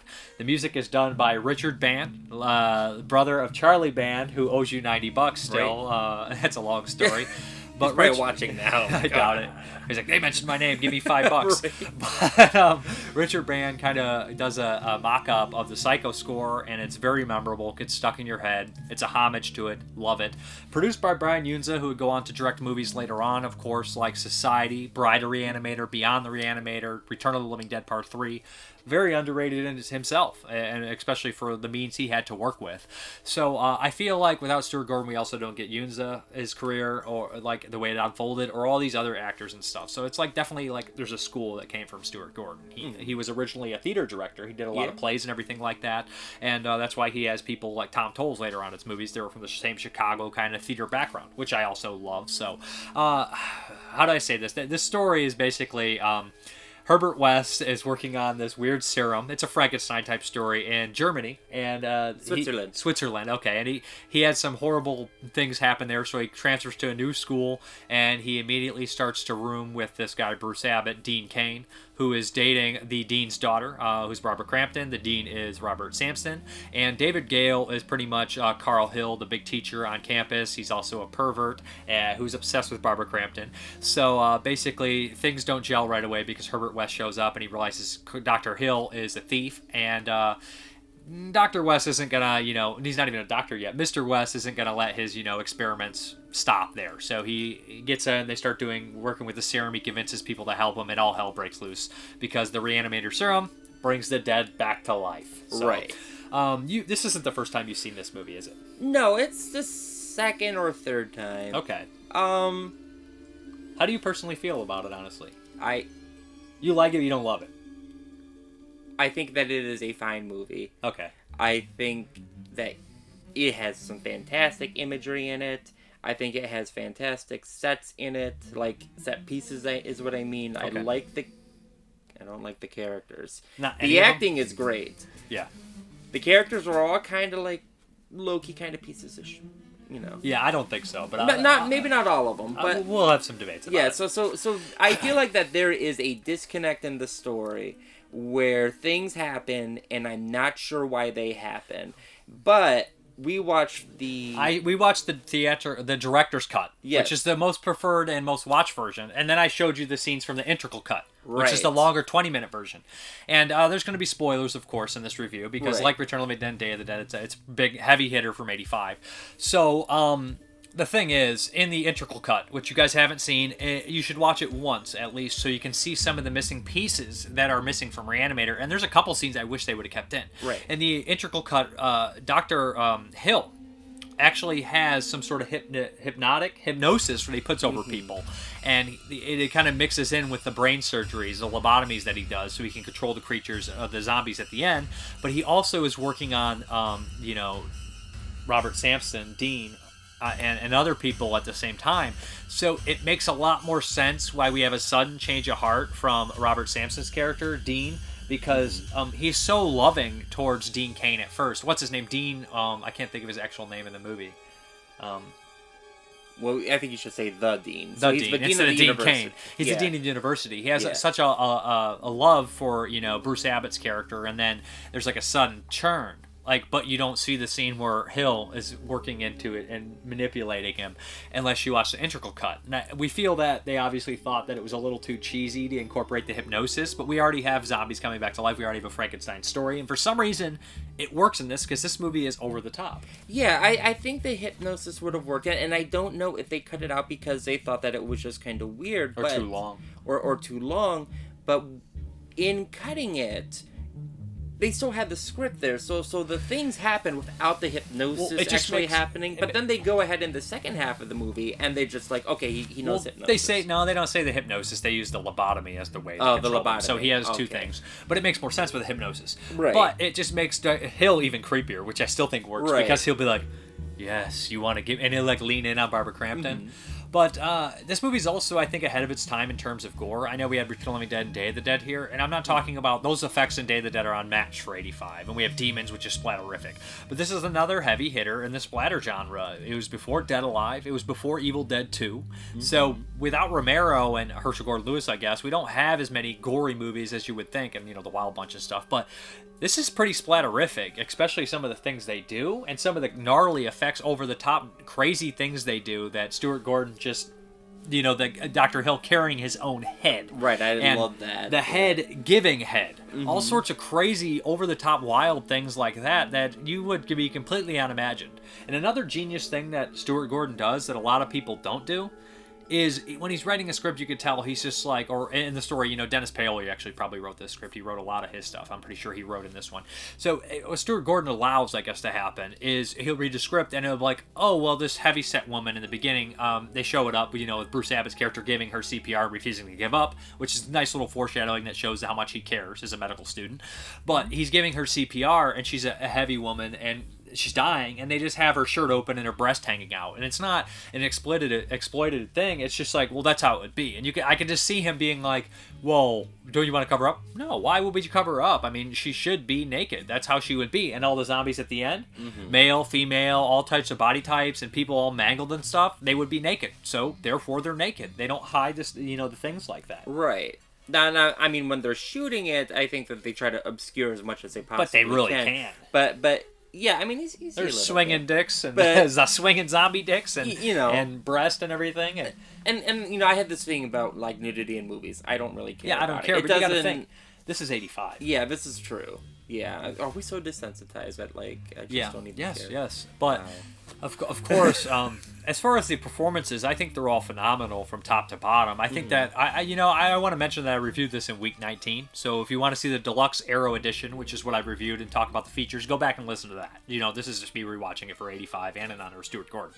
But you don't really have to, I can watch Re-Animator anytime.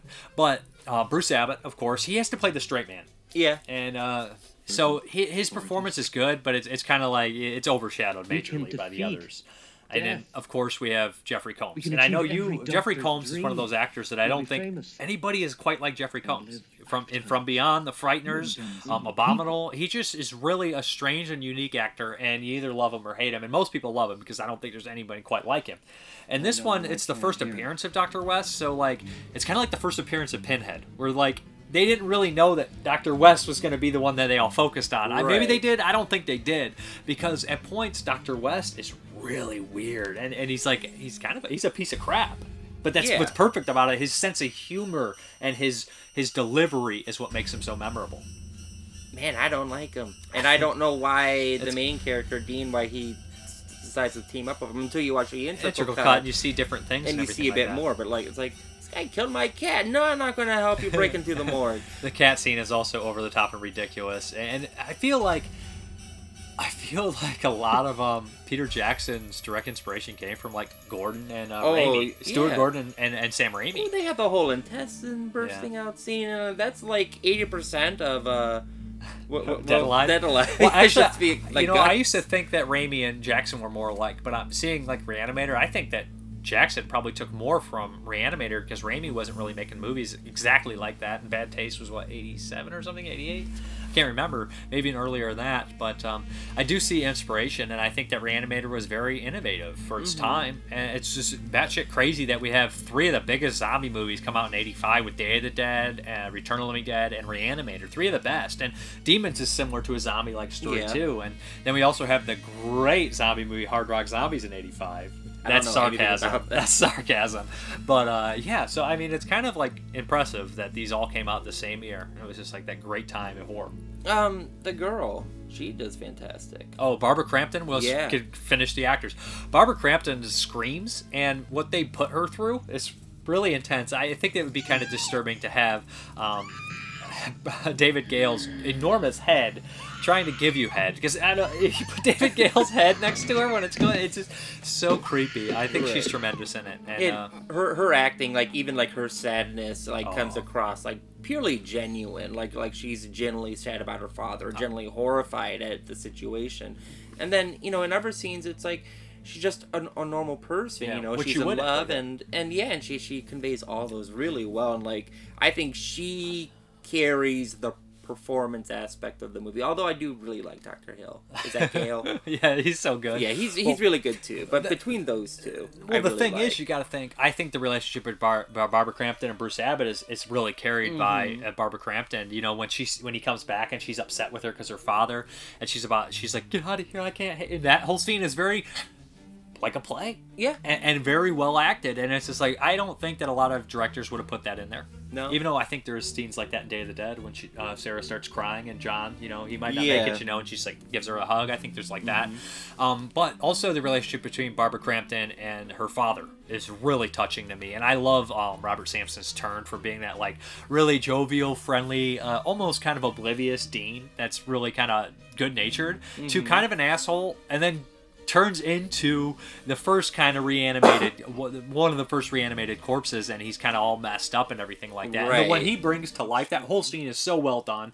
When Jeffrey Combs leans in on her, once you did me a favor by letting me attend your school, now I return the favor and give you life, or something like that, and his eyes open and the blood comes out of his mouth. It's just tremendous, because Robert Sampson looks like a classically trained actor, and to see him like shambling around acting like a monster, like hitting his head on the windows, is just really fun. Oh, and also, like, I wonder when, after you're like the serum, if you get it soon enough, like how David Gale's character kind of came back, like I wonder if you're like, you're basically everything that you have like held, what is the word I'm looking for, like all your wants and desires are basically free, because David Gale completely lets all that go, and he just turns into this massive pervert, kind of like The Mask, the way you put the mask on it, all your inner stuff and all what your desires come out, and you kind of do that.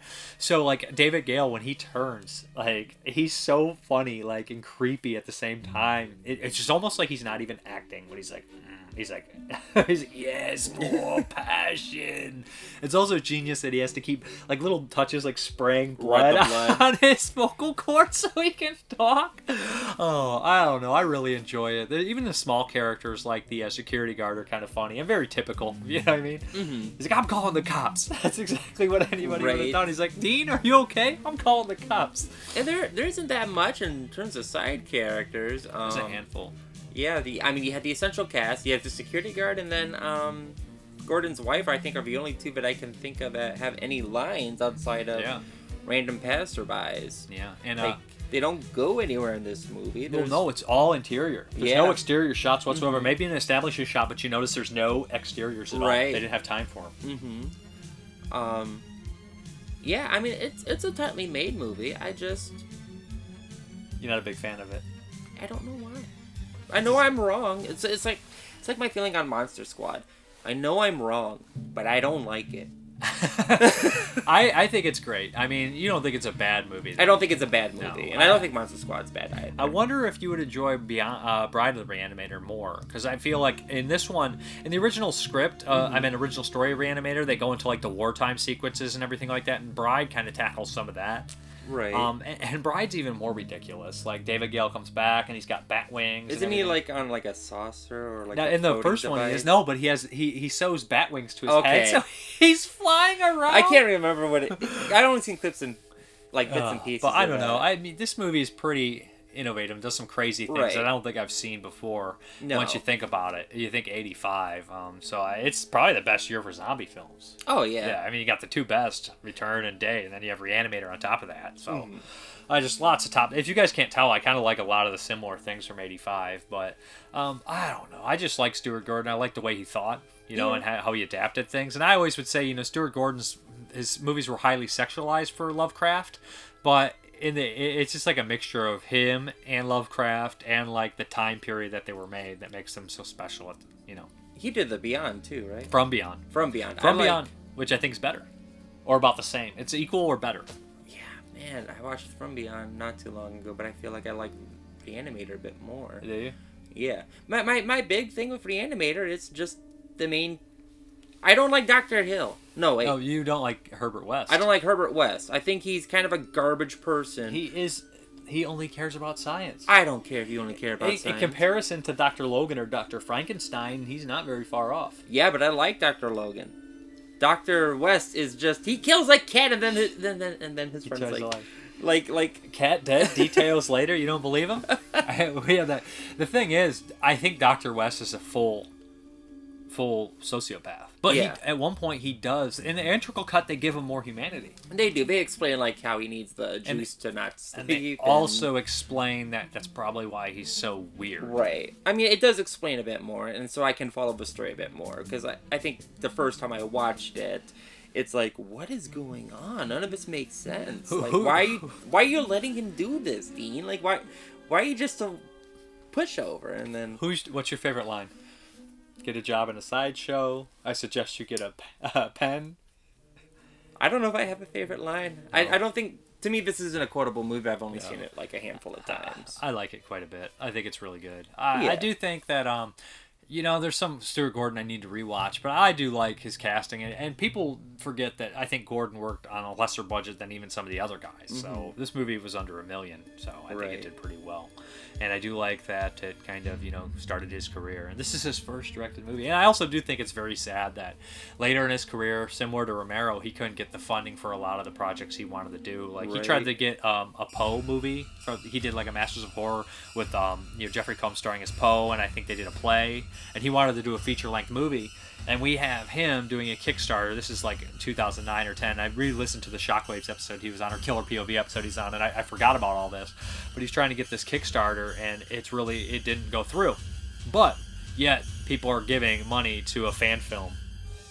That if you're making a fan film, that money should come 100% out of your pocket. What? You know what I mean? Oh, I agree. Did Unza do the special effects? No, he's a producer, and then he became a director. So who did the effects in this one? You know what? I know it's a name, but I can't think of it exactly. Who did the effects in here? Buechler did some of the effects. Did he come in and do the effects on this one? I feel like he might have. Or later on, he worked on Bride of the Re-Animator for sure. I know he did. So who did the effects for like Society? Oh, Screaming Mad George. That's it. Yeah, Screaming Mad George is nuts. Like, his effects are like unlike any other, and you could tell a Screaming Mad George effect when you see it. He also worked on Guyver, I think, which I think used produced partially that. So you can tell their whole camp. You can tell that these are very related. Anything Yuzda had was even a mile away from. You could tell, like from Eternal Living Dead, from like Guyver and Society. They're all from that same school of like cheapness, but also brightly lit, sexual, slimy, gooey movies. But highly recommended. What else can I say about Re-Animator? So again, if you want more details on the special edition, which is excellent and has tons of stuff, check out the old review. I'll put a link below from week 19, I think it is. Was I in the old review too? No, I don't think so. I think I was. Were you? I think I complained about it before. What would you rate this movie? I don't want to rate it because I'll spoil my guest spot on 1985. Oh, okay. Well, then I'll rate it. Okay, out of 10. 0. It's not a film. Don't even bother watching. Stop. Shut up. Don't say that. Okay, out of 5, because I do it out of 5. I don't like 10. Whatever. 4. 4.5. Out of 5? Yeah.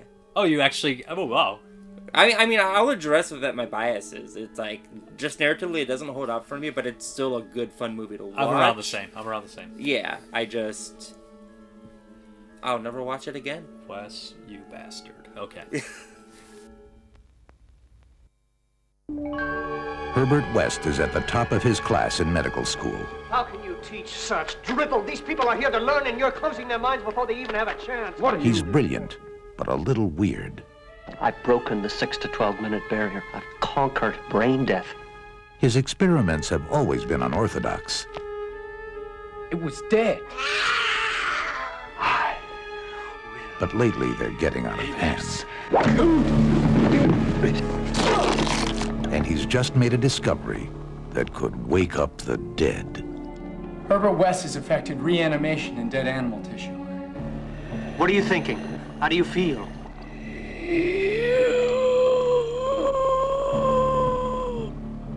You? 15 cc's of reagent being administered. Once you wake up the dead, you've got a real mess on your hands.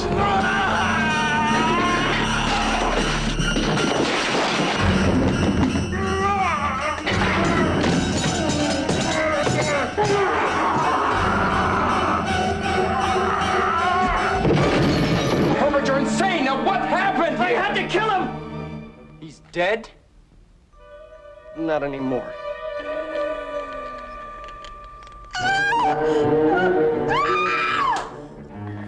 Herbert West brought a lot of dead people back to life, and not one of them showed any appreciation.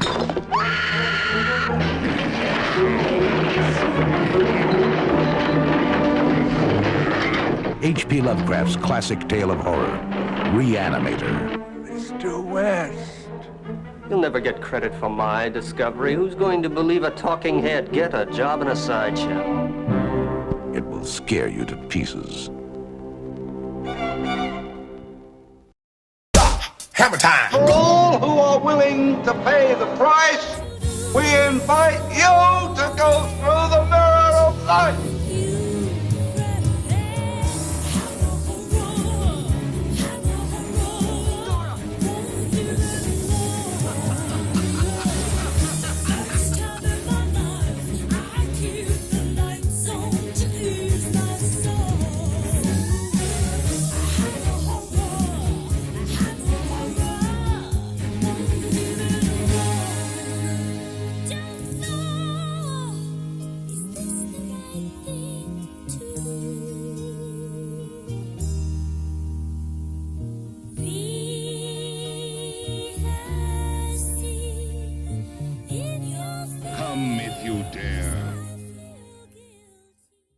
Hey guys, what's up? It is Hammer Time.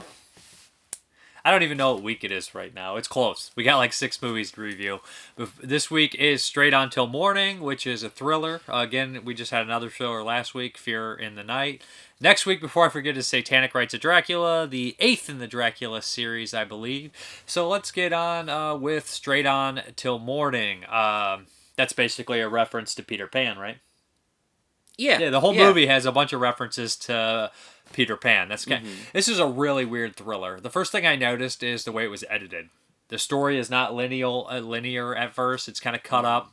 And we follow really 2 characters, but there's 2 other minor characters that are introduced, and we see their story as well. The 2 main characters in this are a sort of delusional, would you say? Or delusional girl who all she wants is to have a baby, and sort of narcissistic, kind of psycho, sociopath who is just really bizarre and weird and has a lot of dark, past. He's kind of a, I don't necessarily want to say what he does because it's kind of giving it away. But right.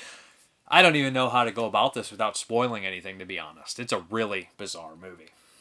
I mean, well, let's try not to spoil it. Yeah, because I don't think many people have seen this one. Yeah, I don't think so either. It doesn't feel like a Hammer film. No. It has that kind of theme, though, where it has like the music in it that's based on the title of the movie, which is in a couple of the Hammer movies. Lust for the Vampire had that weird kind of theme music. So it has that going on, which I guess a couple Hammer movies have. And it's like weird that they're definitely like Clockwork Orange came out the year before, so I can see like some of the editing techniques, maybe just a little bit, is kind of stems from that. And there's a little bit more explicit stuff. I like that both the leads in the movie aren't your typical kind of leading people. They both have like kind of a unique look to them.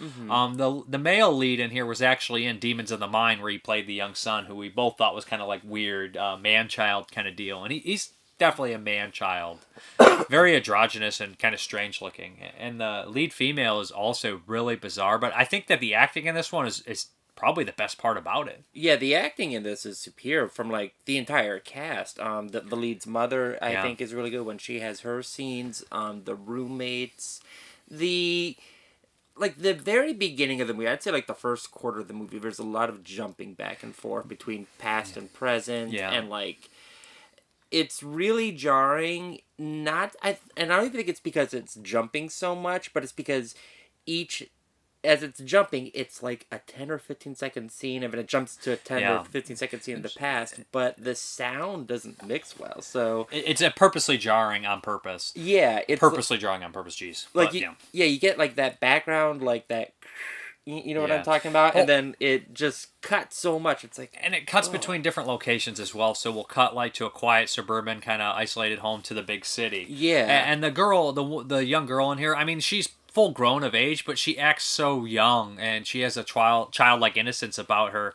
She seems dangerous, and the male in here seems very dangerous too. And you know that there's going to be a collision course of these two, and that's kind of the interesting point here. You don't know what the situation is, and you know it's just really kind of tragic how it unfolds and everything like that, because the mother comes looking for the daughter, but you really never know how it's going to end. And the funny thing about it is there really isn't that a definitive ending in this movie. Like I said, it's like they here's a timeline of a normal movie, and this is what it should be, but instead of like giving you that, they're like, let's shift it over this way, so you get like the beginning and you like stuff you shouldn't see, and then like you lose a little bit of the ending. And I know they did that on purpose to leave it kind of open-ended, but you know kind of what happened, you suggest. But this movie led up to a point where I thought they were going to do this twist, and I was like, oh, it'd be perfect if they do that twist. It fits with everything. It fits with the narrative. It's set up, and it's subtle enough that they could really pull it off, and they don't. And I wonder if maybe I missed something, or they actually did kind of want to suggest that, but never pulled the trigger. Yeah, because it does set up for like a big curtain reveal, and they don't lift the curtain. It literally ends 5 minutes too soon, despite having too much in the beginning, like you said.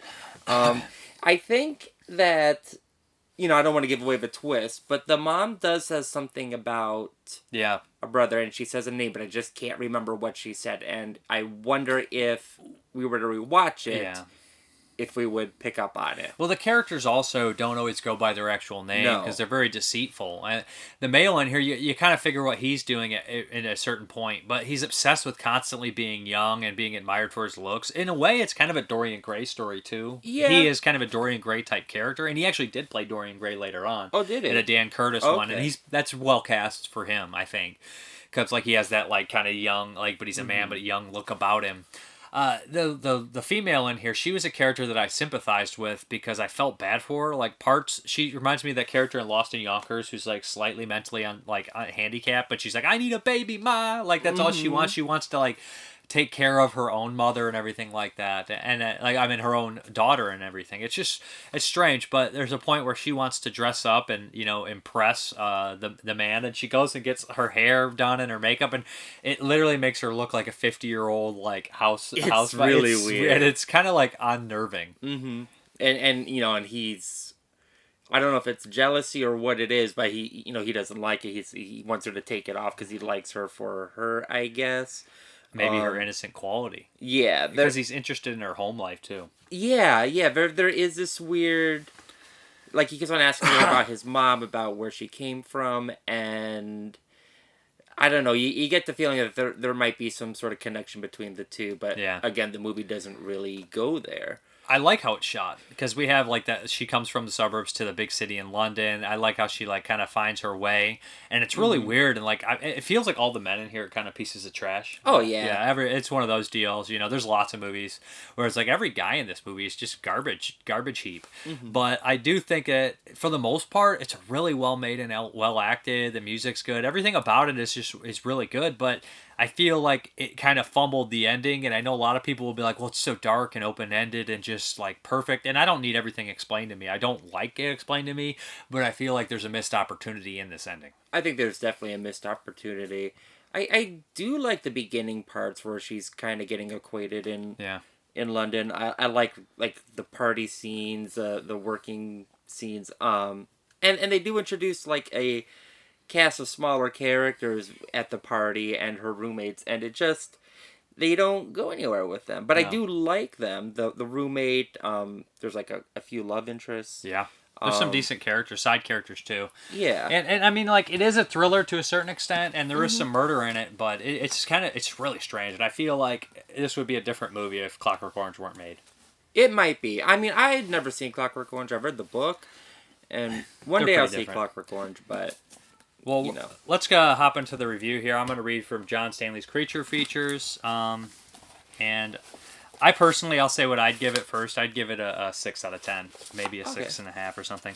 But it's under its alternative title here, Dressed for Death, 1972. Obscure Hammer psycho thriller originally released as Straight On Till Morning, is designed for ambience and characterization as it unfolds leisurely. It is fascinating because imaginative cross-cutting and its sympathy for a man who records the voice of his murder victims. Which also reminds me of Beware My Brethren, which was also around this time with Patrick Macnee. Mm-hmm. Which is a really good British horror thriller, kind of in this vein, actually. Directed by Peter Connellison and screenwriter Michael Peacock. Try to be arty, and it works thanks to the editing, tempo, and moods of Rita Tishingham as a mousy, shy thing, and the killer, Shane Bryant, a confused psychotic who befriends Rita, then draws her into his spider's lair. Produced by Michael Carreras, this is known as Till Dawn Do We Part, and Straight On Till Morning, of course. For some reason, I wanted to say it was ambiguous because it puts a hyphen in ambience, and I swear I was going to say ambiguous, so it confused me when it wasn't. So, yeah, they gave it 3 out of 5 in this book. Okay, so I guess I'd give it a 3 out of 5. Okay. Your book is James O'Neill, Terror on Tape. Right, get that reflection. Straight On Till Morning, 1972, 96 minutes. Give it a star. Oh, yeah, 2 stars. 2 out of 2.5. Oh, is it 2? Okay, sorry. 2 out of 4. Yeah, 2 out of 4. So, Tushingham is excellent in this predictable, drab thriller about a plain Jane who discovers that her handsome dream man is really a psychotic killer who hates women, a.k.a. Till Dawn Do Us Part and Dressed for Death. I don't think that that's a good summary, because... I think it's a terrible summary. I don't think it's predictable. I think that it's actually missing something that would make it... I mean, it's obvious if it doesn't go to that point, but it leaves you to lead on more. Right. And I don't think he necessarily hates women.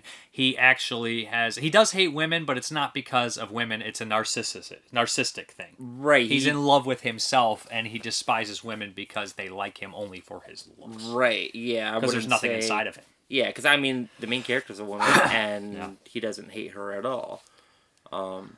Yeah, I don't think he watched the movie. Or he's seen it so long ago he can't remember. Yeah, that could be it, too. I'm talking shit, I can't even say ambience. So, next week is Satanic Rites of Dracula. I would recommend checking this one out, and I think with further reviews, it could get better. I think that this one is completely different for a Hammer movie, I don't think. And it's not your typical gaslighting story, necessarily. You think both characters are crazy. It's one of those deals where you see 2 crazy people and you don't know what's going to happen with them. Yeah, you really don't know who to trust. Yeah. I would recommend seeing it. Yeah. And there's a really sad part with the dog. Yeah, I don't like anything with animals. Not in that kind of context with them. So, I'm good. Terrible. All right, bye.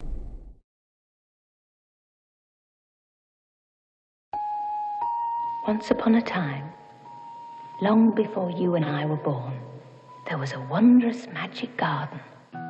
Our story starts here in Liverpool, in this house, with this girl. The Princess Rosalba. But this is no fairy tale, as you will see. I just want a baby, that's all. And so the girl who dreamed of magic gardens, castles, and princes came to the big city to be with the beautiful people. A wide-eyed innocent searching for love.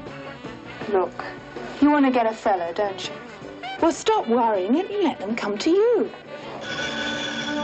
And all of a sudden, she found her prince and fell in love at first sight of him. Why me? Why did you want to talk to me? Why? Why? I just want a baby, that's all.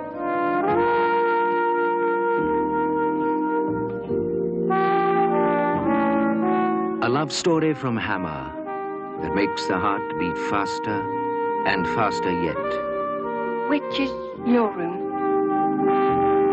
You go up these stairs. You take the first star on the right and go straight on till morning.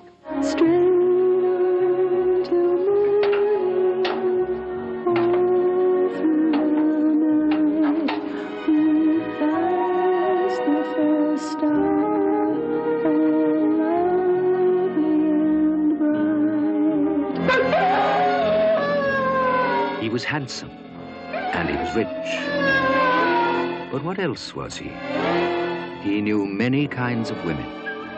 But beauty for this man was an ugly sin, an obscenity to be destroyed. Beauty was for killing. Killing. Why, Wendy? Just pretty for you. I love you the way you are. It was for you. It was only for you. I love you.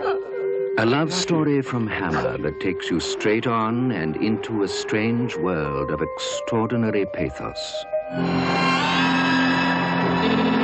I do not want you to go out.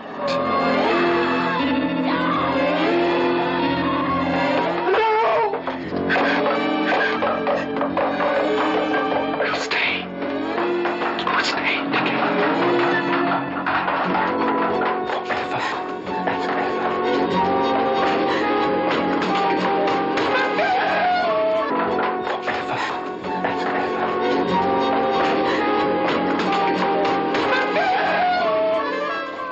I just want a baby, that's all. Alright, guys, let's get through these questions. Nick Mua, do you have a favorite Luc Besson film? I know he's not for everyone. Okay. Jeez. I know I've seen, he did The Professional, right? And Fifth Element. I'm pretty sure he did The Professional. The Professional is an excellent movie. That's a great movie. It's got to be The Professional. That's like a 5-star movie. I love it. It's been a while since I watched it. I should rewatch that one, but a great movie. Which do you consider to be the first true slasher? I'm inclined to say Halloween, others say Black Christmas, or even The Town That Dreaded Sundown. Ooh, that's hard. That's so weird to... I always, like, when people want to put everything in a certain category, it's very hard for me to do that. Because, like, proto-slashers, giallos, thrillers, krimis, it's like... I don't know where it started, but it definitely didn't have an exact point. But most people, I think, would consider probably Halloween the definitive, and a lot of people would consider Black Christmas. But... what about Blood and Black Lace? I mean, is that considered the first giallo even? I mean, some people would say Bird with the Crystal Plumage. So it's very hard to determine where the first of something came from. You know what I mean? It's like an evolution. So like you see these, and then it eventually is that you know. It's hard. That's how horror movies are in general. You know, like eventually, like these certain aspects are added all the time, but then. Eventually it becomes, I would say, somewhere Black Christmas or Halloween is definitive. Halloween's definitively a slasher, but a lot of other ones would be argued very strongly that they are slashers as well. Okay. Do you continue to watch a new movie even if you can guess the end, or do you turn it off or leave the cinema? I watch. Maybe I'm wrong. You never know. Because I was wrong on Straight On Till Morning, so you never know.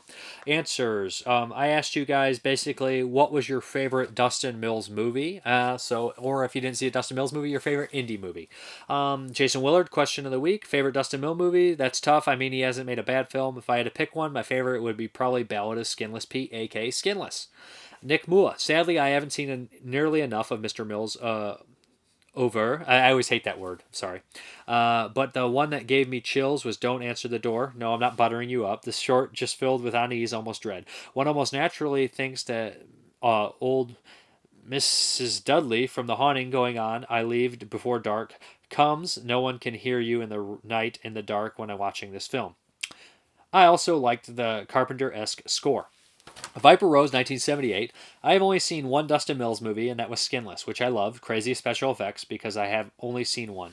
I will put Ryan Nicholson's Gutterballs with it, as it is an independent movie I keep coming back to every 6 or 7 months. Irish Mad Dog, 1987. A big fan of Dustin's. I discovered his work through your reviews. Recently watched Slaughterhouse Slumber Party, and it's got to be my favorite so far. All this stuff is worth checking out, though. Tony of the Dead, Slaughterhouse Slumber Party. Other favorite indies, Chocolate Strawberry Vanilla. I love both those movies. Jason Siegel. Okay, so sorry, that was a response. Derek Bourgeois, of ones I've seen from Dustin, Invalid. Really want to see the new one. Jason Reinhardt, Easter Casket, Jason Siegel, The Puppet Monster Massacre, BJ Colangelo, Skinless, Jerry Driscoll, Applecart, William Adcock, Night of the Tentacles, Jonathan Knight, Skinless Pete, Stan Moreland, Applecart, Rebecca Reinhardt Dude, Slaughterhouse, Slumber Party is everything. JK, Applecart, Derek Davis, impossible just to pick one, but out of sheer craziness, Puppet Monster Massacre, Samuel Glass, Junior, horror indie or just in general? For horror indie, I'll say Head. For non-horror, Tangerine. He says honorable mention, Rondo. Patty Rhodes, Invalid. Skip Barber, Invalid and Applecart. Michael Honeycutt, Slaughterhouse, Slumber Party. Does the music. Jason Lloyd, Zombie A-Hole easily. Mike Sandlin, Slaughterhouse, Slumber Party, and Easter Casket are my two faves. Mike Espinito, my two indie favorites are Brian Pollan's Fetus and The Gateway Meat. Glenn G. Worthington, her name was Torment, 100%, followed by Heart Attack, aka Night of the Tentacles. Shajin Barbarian, Night of the Tentacles is pretty dope. Keith Voigt Jr., Kill That Bitch. Ryan Vincent Logston, Applecart, Jeremy R., Slumber Party, or Puppet Monster. I can't decide between the two. And we have an old answer from Mr. Wicker, Best Cinematic Siblings, Tammy and Andy, 28 weeks later. Also, I like to say take care and keep safe, dude. Thank you. And for the question of the week, I want to ask you guys, why do you love indie cinema? And if you don't love it, why don't you love it? Give me some reasons. And I guess we're going to hop into the update. Okay, let's start off with Come to Daddy with Elijah Wood by Ant Timpson, who, produced a lot of movies and everything like that, put on film festivals. Really enjoyed this one, thought it was fun, thought it was cool. I reviewed it a while back, so check that out. Had to have the Blu-ray. Then we got Ulzana's Raid. I don't know why that was a tongue twister for me right there. This is a Robert Aldridge movie with Burt Lancaster. Never seen this one. Hear good things about it. It's got a good cast in there. Bruce Davidson, Richard Jekyll. That's cool. Yeah. I like westerns. Love westerns, actually. So then we have Force 10 to Navarone, or From Navarone, which I've actually seen this on TV as a kid, but I never saw the whole thing. And this is the sequel to, Guns of Navarone. With this is Robert Shaw and Harrison Ford in it, and also it's got Franco Nero. I remember him being in there, and I remember thinking, "Wow, that's Franco Nero from Hitchhike." Is actually what I remembered him from. Then we have the Vinegar Syndrome titles. This is a Vinegar Syndrome archive. This is Hellriders, which I actually am looking at the VHS right over there right now. I actually had this VHS for years and never watched it. So yeah, looks like a biker exploitation kind of style movie. Then we got Malabimba. I've heard about this one. I think I have a DVD. Oh, well, I'm going to have to edit that probably. Maybe I won't. Just don't tell nobody, guys. Is it back like that too? No. But, yeah, this is supposed to be a really kind of shocking one right here. But look forward to checking it out. Man, once I'm done with the dive from 85, I'm going to take a break and just watch some new releases. We got Olivia, which I think is AK, what is it also? Prazi, which is directed by, what's his name? Ulai Lamel, who did Tenderness of the Wolves and some newer movies that didn't get very much respect. But Tenderness of the Wolves is an excellent movie. Had not had a chance to watch this one, but yeah, looks cool. Nice slipcover, of course. Then we have Deadline, which is actually a pretty cool movie. I actually reviewed this for the VHS Voyage. I'm glad that Vinegar Syndrome released it. It's a cool movie. Like I said, it's been about a year or so, maybe more, since I watched it.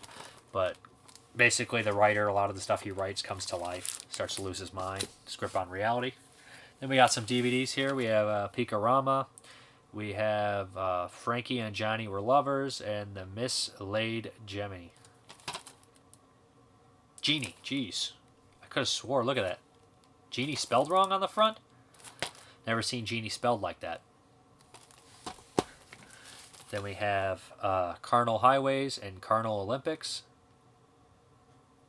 Or Colonel, sorry. I'm stupid. I'm a dum-dum. And then we have, I always have trouble saying this. It's just so weird. Like an Animator to me. This is actually the one that you donated, you get. So yeah. Seb Godin's movie. Lots of cool cards in there and everything. Cool stuff. I hope this has some special features on there that the Wild Eye one didn't have. But yeah, we're going to hop back to the video, guys. Alright guys, thank you very much for watching. And as always, you guys have a good one.